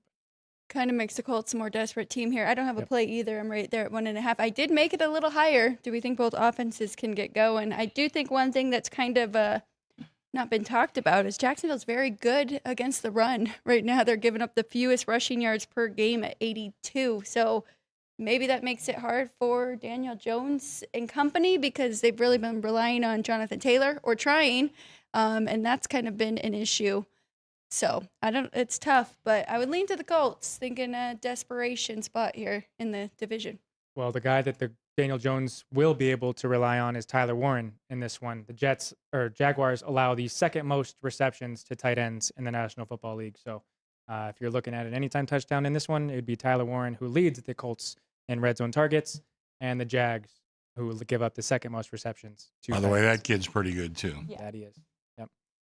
All right, we'll go to what I think is the biggest rivalry. Really, we'd never know. Yeah. There might be reasonings to it behind it. I don't know. But it opened Packers -5.5, has ballooned up to 6.5, has stayed there pretty steady. Total open 45, down to 44.5. Vinny, what do you think here? These 2 teams play in 2 weeks, right? Yes, they do. So, some of the scheduling. I'm this not year, sure. It's just, Like the Steelers and Ravens. Right. I mean, I don't get. But again, that's the deck that's been dealt. Money on the Packers so far. What's interesting is both these teams a year ago when they played each other, won at each other's place, right? So they won on the road. The road team prevailed in both games a year ago. Look, still, who's more Jekyll and Hyde? I guess probably the Packers. I think the Bears have been the more consistent team. I think this game is probably going to come down to, the quarterback that makes the better decisions and the least amount of mistakes in this game. But look, we know that the Packers upgraded their defense. The Bears, they're getting the necessary defensive plays at key moments in the game. But all that said, maybe bettors are waiting for a 7 with the Bears, and if it gets to that point, boy, my goodness, it seems high now. Given the Bears are the number 1 seed in the conference, they certainly answered a lot of questions about how well they were doing, Chris, and of course they went into Philly and beat the Eagles there, and I thought that was a big statement game on their part. But so far, money on the Packers here. I think anybody looking, and particularly pros looking to bet the Bears, are waiting for a little bit more maybe. I think there's a good chance you're going to get the 7 because I'm just looking at 6.5 with juice on the favorite. I haven't seen any 7s actually pop up yet, but I think you will. I got to tell you, I made this game 5.5. I think 7 would be a take. And I hate to say it, Ryan, but I don't think the Bears are all that great. I really don't. Don't disagree. And Caleb Williams, I still think, he's gotten a lot better. I think Ben Johnson's really made a lot of improvement in him, but he still has a long way to go. He does. Now, the other thing, knowing you is last couple years, and I know a lot of other fans, the Packers and Bears really hate each other. Mm-hmm. I mean, that's the second best rivalry, I think, in the NFL. I mean, there's a lot of hatred. And I know a couple times when I've said on this show and privately that I think Green Bay is a paper tiger. They're just not that good. They're kind of a phony team. They have some great games, and I think a lot of it goes to the quarterback. I think LaFleur is starting to get a few question marks too, although I still have confidence in him. But this is a game I think that, if this game gets to 7, which I do think it will, I think that's a game you got to play the dog. And this isn't on my list because it's not 7 yet. But I remember, I think you and I talked earlier in the week when I was doing my ties win parlay card. I either use 6 or 7. Mm-hmm. Now, which way do I want to go? If I use 6, I'm letting them lay 5.5 on the Bears. If I use 7, I'm letting them take 7.5 with the Packers. I'd rather let them lay 5.5 with the Bears, because that's really what I made the number. And I didn't want to go over that touchdown for the Bears. I thought there would have been a lot of value there. So this isn't one of my official plays. We'll get to my plays a little later. But this is coming close. Plus 7, I think would get me. And I think we will get there, but there is none in the market at this point. I think the best bet in this is under because I do trust the Packers defense and they've been really good at home and they've got a nice little 5-1 to the under in their home games. I made it a little higher. I'm actually at 8 for the Packers, but they just have not been good covering these spreads. If they're a favorite of 5 to 8, they are 1-4 against the spread so far this year. So letting opponents hang around kind of goes to your paper tiger. But, I mean, this is a big one. And the point you brought up about Ben Johnson and what he said to Matt LaFleur, I think that's kind of locker room and bulletin board stuff for the Packers here in this one. So it's a lead in that direction, but I do like the under in this one. What was that comment that they made? Well, so Ben Johnson's introductory press conference, being named the Bears head coach, he gives props to Dan Campbell and Kevin O'Connell as Coach of the Year candidates.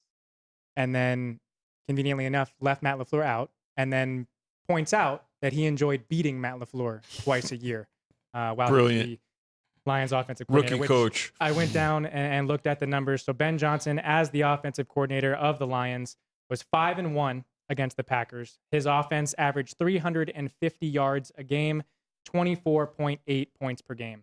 The Bears, in that same time frame against the Packers, 1-5.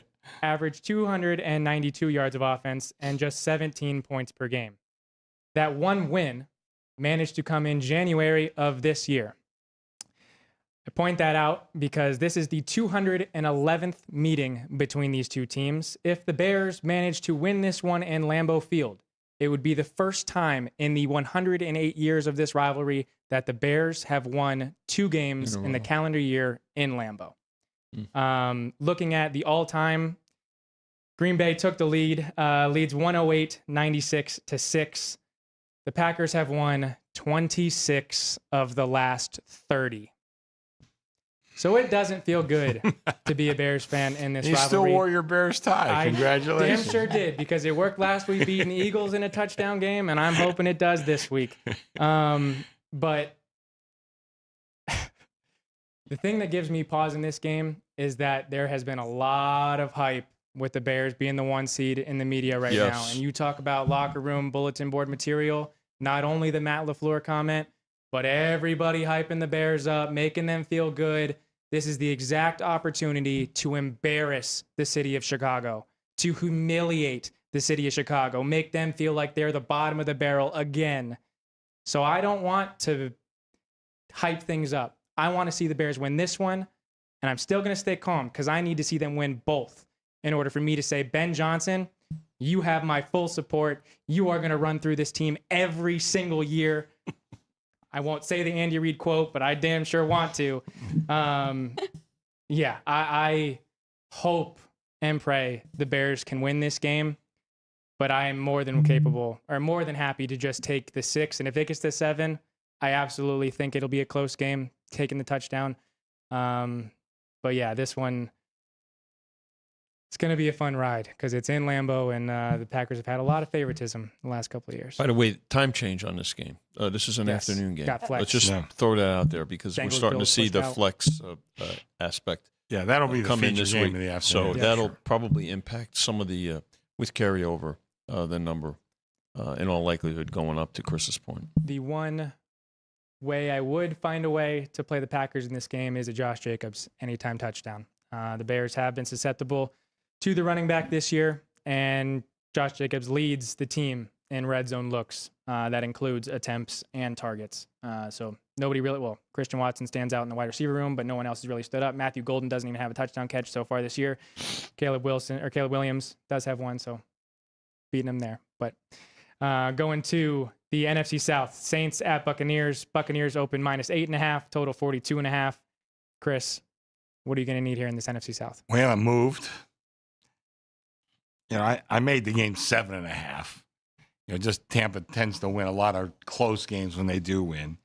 The Saints, well, I'll tell you what, we talk about our friend Jeff Fogel. He has a thing, he talked about the Saints. They're really bad. I mean, they're bad. They are. And I keep hoping for them to, show up a little bit. I like more their coach, and just I thought I was hoping the Steelers wound up with them, but they didn't. And I made it 7.5. It's 8.5. It hasn't moved. I mean, this is certainly not something that I'm going to play. And I got to tell you, I have that one spot on my TV wall that's kind of hard for me to see. That's where this game will be. Buccaneers won in New Orleans earlier this year, but a low-scoring game. I mean, it wasn't. It was 23-3, and. Look, there's no question that the public is going to be all over the Buccaneers. They're getting a bit healthier as well, right? They're getting people back. I don't think there's as many look-ahead spots and letdown spots in the pros compared to college, but the Bucs do have 2 games remaining with the Panthers. I think it's the third to the last game of the season and the last game of the season. So this is a game that they have to have. And I think that's what's in the mind of a lot of bettors. And that's why this game, in all likelihood, will go up rather than come down. Yeah, both of them 7-5 right now, Tampa Bay and Carolina in the division. So I don't want to lay 8.5, but I do think it'll be Tampa putting their foot on the gas here in this one if they have the opportunity. So I've got it right there. I'm at 8.5. So this was an easy pass for me. Probably a good teaser game. Again, yeah, I was going to say. Mike Evans and Jalen McMillan were ruled out.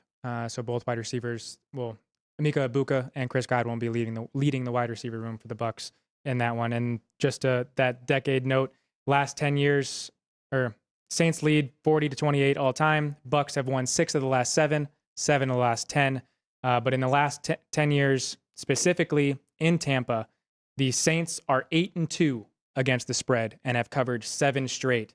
So also with Tristan Wirfs being questionable for the Buccaneers side, offensive tackle, I would be inclined to take in the 8.5 here with the Saints. Going to an AFC West battle here in Las Vegas, the Broncos or Raiders. I will be in attendance for this one, so hopefully can get a winner here. But Broncos open -8, total at 41. We are down half on both sides, 7.5 to 40.5. Vinny. There'll be more Bronco fans. They travel very well, and I mean most teams do, right? Raider fans are pretty much outnumbered typically at Allegiant, and I don't think this will be any different. Boy, the Broncos just keep finding ways to hang around, but to their credit, they win games at the end, and that's a big part of why they are where they are in terms of the standings, right? I think they're right behind the Patriots, right? With identical records, right? Both Patriots are on a bye with 11-2. Yeah. So I mean, look, this is another game that's going to be a teaser game where the Broncos get a significant number of teasers. I just don't know. This Raider offensive line going against this defense just presents so many problems that you've really got to tread lightly if you're backing the Raiders here. Anybody looking? I don't know, Chris. What do you think? Maybe tease the Raiders if the professionals do it. But you do that at your peril, right? Yeah, peril is right.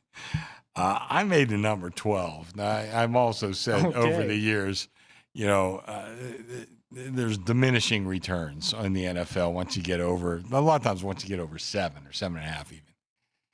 But I got to tell you, I'm reading the Raider injury report. Doesn't sound good.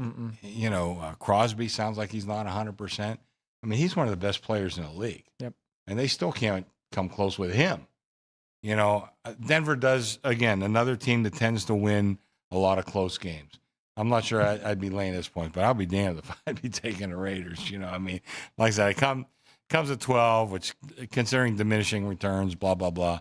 Probably means 9 is probably a little closer to what I would, book the game in a vacuum. But we opened 8. Excuse me. We opened 8. We're down to 7.5. So we are having some of the pros. They can't resist that home dog sometime. And I say, God bless them. Sometimes it wasn't for the pros. I don't know if we'd ever have a bet on some of these teams, but I want no part of the Raiders here. But excuse me, but this was a game too. Remember, the Raiders had this team beat. They turned the ball over. It was 10-7 on that Thursday night early in November, right, yeah. Alex? And we were looking and saying, "Well, the Raiders can maybe they could beat." But again, Broncos hang around and find a way they win a lot of close win games. the game. So. Yeah, they do win a lot of close games. That's why this could be tempting. I mean, talk about coaching for jobs and playing for jobs. I mean, Geno Smith and Pete Carroll both kind of on the hot seat right now, especially since Chip Kelly took the fall, and it hasn't really gotten much better. So, I mean, hopefully you're going to say a Brock Bowers thing that we can get. I don't that have he'll a have note. success, but I'm right there a little bit lower. But I didn't jump in at the 8. I'm probably not going to jump in at the 7.5. So nothing for me. Well, Michael Mayer did not participate in practice this week, so it would be like Brock Bowers is the sole or the lone target tight end there. This one was also another decade note. Broncos have won 3 straight in this rivalry. There would be their first time winning 4 straight since they won 8 straight from 2011 to 2015. So Broncos looking to take back the control of this rivalry completely. Going to an NFC West battle. The Rams on the road in Arizona. Rams open -8, total 48. Chris, has there been any play on the Cardinals here? The short answer is no. There hasn't been much at all. Again, I'm going to mention Jeff Fogel. If you read his newsletter today, and I think today, a lot of times, kind of those Friday newsletters, because he recaps what happened Thursday and gives you a nice preview of what's going to happen during the week. So, first of all, I love Jeff personally, and he's a great newsletter. He goes through, not only do the Rams have the best numbers in the NFL, they have it against one of the toughest schedules in the NFL. So he talks about some of the teams that maybe have their numbers are maybe a little bit of an illusion. Would be New England, Denver.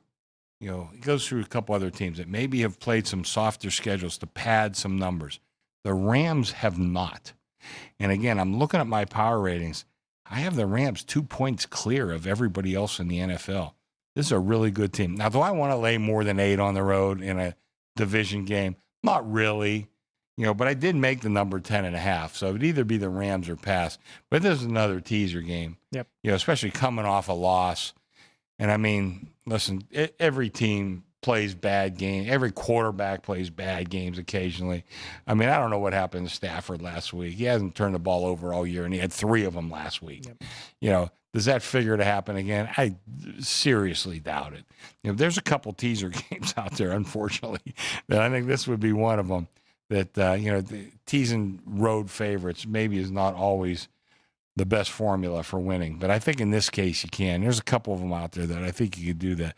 But this would be one. Like I said, I try to promote Jeff. He's a friend, but he's also – I have a lot of friends. This guy has a lot of great numbers, both college and pro football.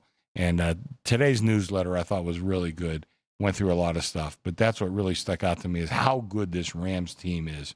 They are – I mean, listen, anybody could lose a football game. They lost last week to a very mediocre team, but that doesn't guarantee them going anywhere near the Super Bowl. But they are the best team in the NFL right now. Definitely at the top of my power ratings as well. And to Chris's point, Jeff does a good job. It's a good read, and it's easy reads. It's not complicated. It doesn't over complicate it. The only thing that's curious about this game is I'm surprised it hasn't gone up.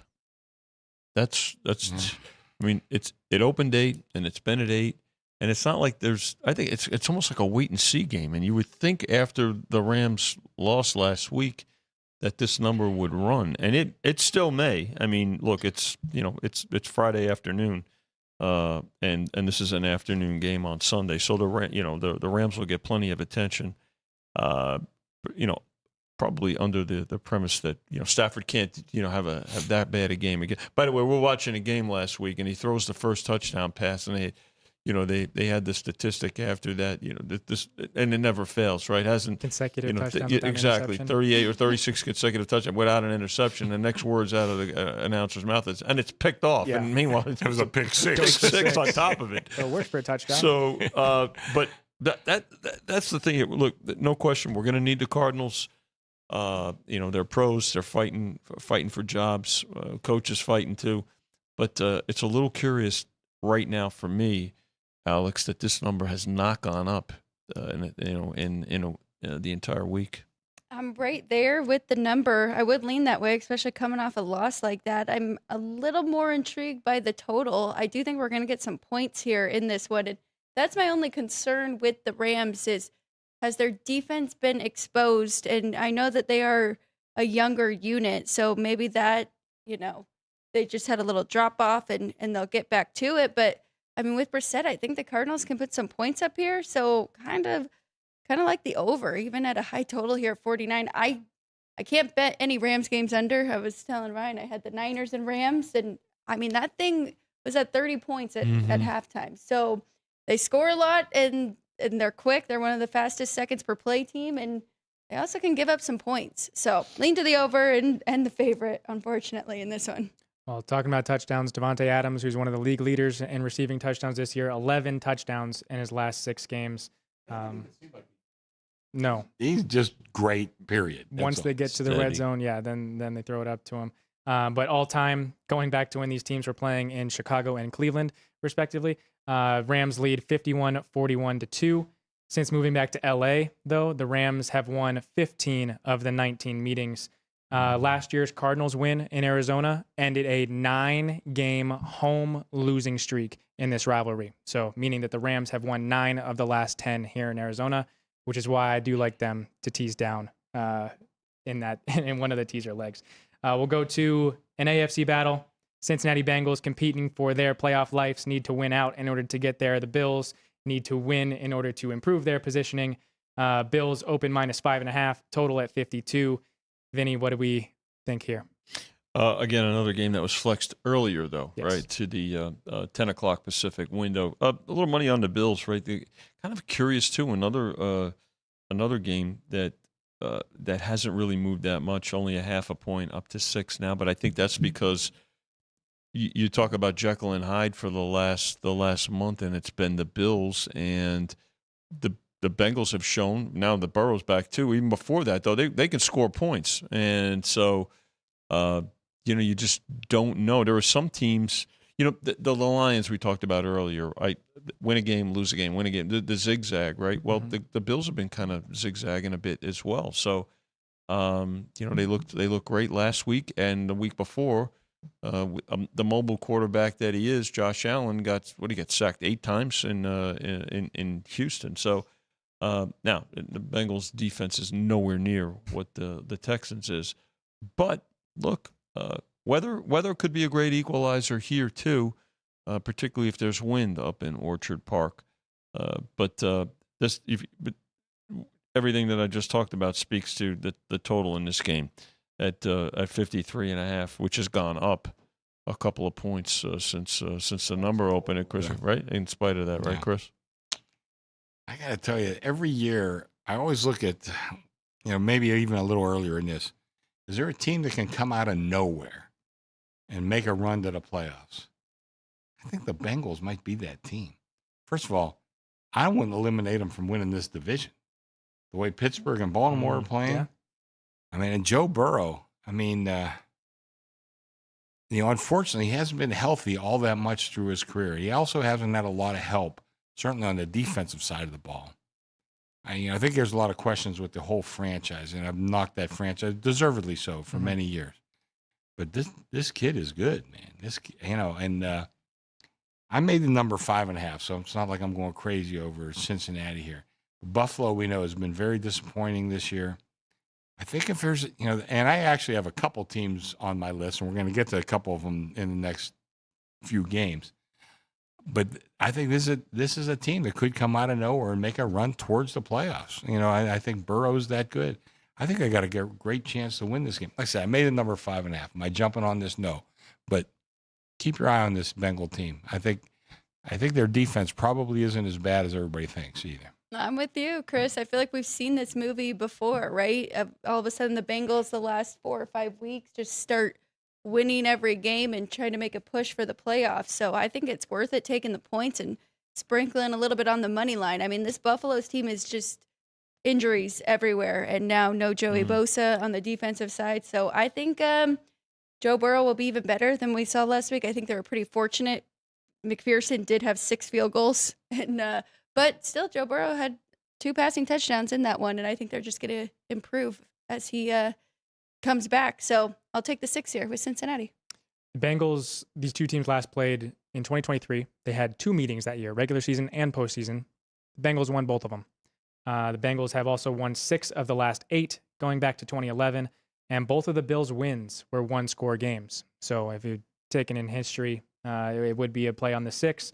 And then also Chase Brown, anytime touchdown. The Bills allow the most touchdowns to running backs in the league. They've allowed 16 so far this year. So if you're thinking that the wind will play a factor, the weather will play a factor, giving it to Chase Brown. Hendrickson's status for this one? I think he's out. He's still out, I believe which is, so. Yeah. because the Bills, particularly the left side of their offensive line, is pretty banged up.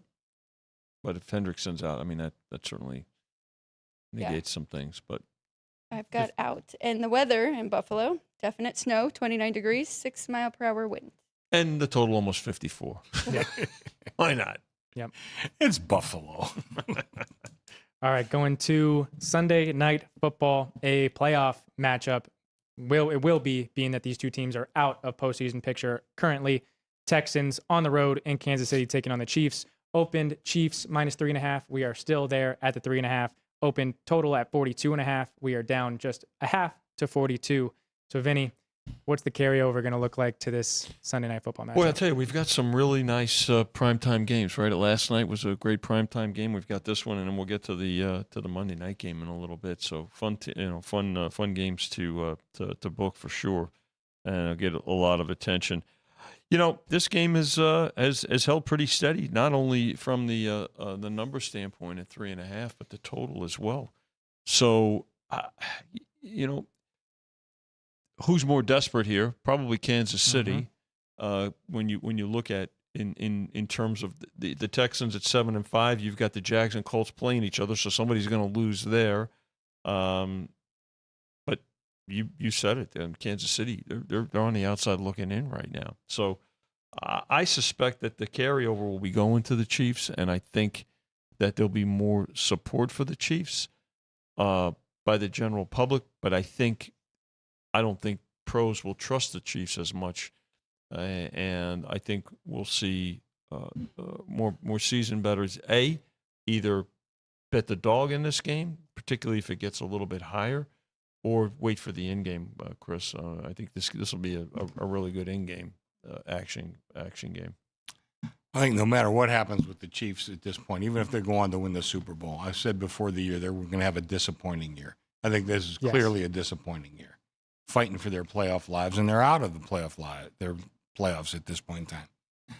However, since Andy Reid's been there, even before Mahomes, when we had Alex Smith, how many times can you say we could buy low on the Chiefs? 0. Yeah. I think you're buying low on the Chiefs right here. I think Houston has come on pretty good, and I got a lot of respect. I love D'Amico Ryans. I think he's done a fantastic job. Everybody knows I've loved C.J. Stroud. I think they got one of the best defenses, if not the best defense in the NFL. It's maybe them or Seattle and maybe even Cleveland. But I think you're buying low right here on the Chiefs. And I think this is on my list. I'm playing the Chiefs in this one. Like I said, I think this is one of those times where the public's kind of ignoring them. And I think it's a golden opportunity for them to win this game. And I think they go out and do it. Don't let that 3.5 fool you either, because there's a reason why it's still. There's a reason it's not 3. Still 3.5, and you're still getting that hook. I made it 5.5 actually, and I have been singing the praises of Houston really for the last few weeks. I do think their defense is awesome. They're number 1 in points allowed, 1 in yards allowed, 1 in opponent EPA. They're 3rd in opponent success rate. Very good defense. But the Chiefs' defense is pretty good too. And even though they've had their struggles, they're still top 10 in a lot of metrics. They're 7th in points allowed, 9th in total yards allowed. So I love the it's a little contradicting here because I like the under and I also like the Chiefs to win and cover. So, well, I will add a note for you for Andy Reid's teams, talking about buying low with Andy Reid. Since 2013, when he took over as the Chiefs head coach, off of a loss, Andy Reid's teams are 37-21 straight up, 3rd best in the National Football League. They are 30-26-2 against the spread, 10th best in the National Football League, and for totals, 26-32. So 32 unders, 26 overs. So the defenses play in. Andy Reid's teams are good off of a loss. So I think that kind of hammers home to the buy low, and the defenses should be good in this one. All right. Yeah, that is the one issue. There might be some offensive line injuries for the Chiefs. I understand. Which that'll be tough against Houston's defense. Yeah. Listen, it's not listen, this is the NFL. There's nothing that's a slam dunk. But I'm just telling you, there's very few opportunities in the last decade. What is it, 2014 he took 13. There's been very few opportunities to buy low on the Chiefs. I think this is one of them. And like I said, in the NFL, you got to buy low, sell high. I think we're buying low here on the Chiefs. Okay. The final game of Week 14, Monday Night Football, the Philadelphia Eagles in Los Angeles taking on the Chargers. Open Eagles -3, total at 41. We are down to Eagles -2.5, and total still at 41. This one has been a good old-fashioned toggler, right, Vinny? With the best toggling number, right? Laying 2.5 and taking 3. I think obviously the Herbert factor is probably contributing to the fact that the Eagles are favored. We talk about the Eagles defense, which maybe has been exposed a little bit in the last couple of weeks, but Chargers defense has been very good. I mean, I think the impact for Herbert, right? And I think he's probable, right? When you look at the injury report, and it's his non-throwing hand. What would concern me, unless you can get 3 in this game, is this: you're not going to see him under center because he's a big quarterback, and in short yardage situations, 3rd and 1, 4th and 1. When they go for it, he's typically, the one that can get under center and with his size can get it. I don't think you're going to see that. It's easier with the hand injury to handle the shotgun than it is to get under center. So, I So maybe they lose that aspect against the Eagles. Another game too, where I think the majority of the fans in the stands, we've seen it when the Eagles have gone to SoFi the last few trips. Certainly will be well represented, but little tricky spot if anybody looking to bet the Chargers. You have to wait for this game to get back to 3 because this could be a close one. And again, I'm not sure. You talk about paper tigers. I know they've got the lead now, and of course Dallas got beat last night. Out of sync in Philly right now. I had some cross currents in this game. Now let me just tell you, I'm going to play the Chargers. They're on my list. I'm going to put them down plus 2.5 because that's what it is right now. I think they win this game. And like I said, you're selling low a little bit on the Eagles, and I understand that. But I see this a lot as maybe like an injury and a matchup type game. The Herbert injury definitely scares me. But what's the lineman for Philly? Jalen Carter. Jalen Carter. He's out? Oh. Yep. And that's big. And I was reading an article yesterday and today that the Chargers have made some moves on the offensive line, that they feel they finally have the offensive line that we thought they were going to have before the season when Alt got hurt. Now, he's been out for the year. They've been trying to patch up this, that, and the other with very moderate success at best. But I do believe, when Roman and Harbaugh were talking about it, they think they finally have their offensive line. And they talked about how many offensive line combinations they've had this year. I mean, it's unbelievable. I mean, it's incredible. But they think they finally got that thing solved. And I think the fact that Carter's out, they got the offensive line that has been the Chargers' problem all year. I think this is a good spot for the Chargers. And Vinny talks about, the Philly people in the stands. I got them 0 for the home field advantage. I just, this is not a home field thing by any stretch of the imagination. But this game is on my list. I'm on the Chargers. Listen, if you're out there, wait till it gets to 3 because you'll probably see a 3. But put me down to plus 2.5 because I think they go in there and win this game.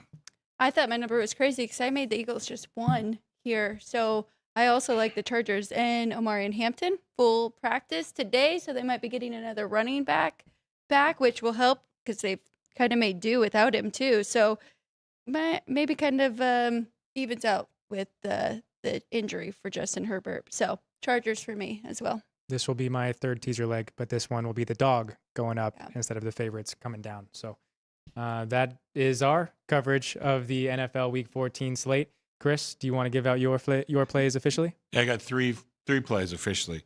The Browns, and put me down -4, although there's some 3.5 in the market. That's a bet against the Titans. So, I mean, Kansas City -3.5, and the Chargers plus 2.5. Those are my 3 plays. Okay. I'm going Jets plus the 3. Sorry, you took the worst. I'm taking the best. Give me the Jets plus 3, under in the Texans and the Chiefs under 42, and then the Chargers plus 2.5.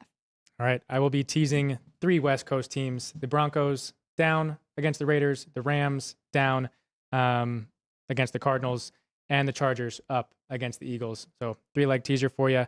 And then you don't have to follow me, but I will be playing the Bears. And if it gets to the 7, I will not blink, Vinny. Attaboy. Good. Do we have a poll? We do have a poll. We had an NFL-specific poll to follow our college-specific poll. But so you're saying there's a chance. Which team keeps their slim playoff chances alive? Dolphins -2.5 on the road at the Jets. Bengals plus the 6 on the road in Buffalo against the Bills. The Vikings getting 1.5 at home against the Commanders. And the Falcons getting 7 at home against the Seahawks. Nobody had any love for the Birds and the Falcons against the Seahawks. Everybody, well, not everybody, but more than half of our viewers were going with the Finns on the road against the Jets. It brings you joy, too, doesn't it? No. Yes, it does. I can tell. Just smiling. But That's thank all you right. to That's everyone all in the chat. Jets JR, are Dean, winning. Jern, Nick. I think we had Attila, Tommy Dimes. We had a pretty active chat today. So thank you, everybody, for tuning in. Thank you for giving us your plays. Thank you for tuning in throughout the week. We wish you guys good luck on your plays. And for Vinny, Chris, Alex, and Vince, Jerry, Sean, and Drew Dog, thank you from our Sports by the Book crew for tuning in.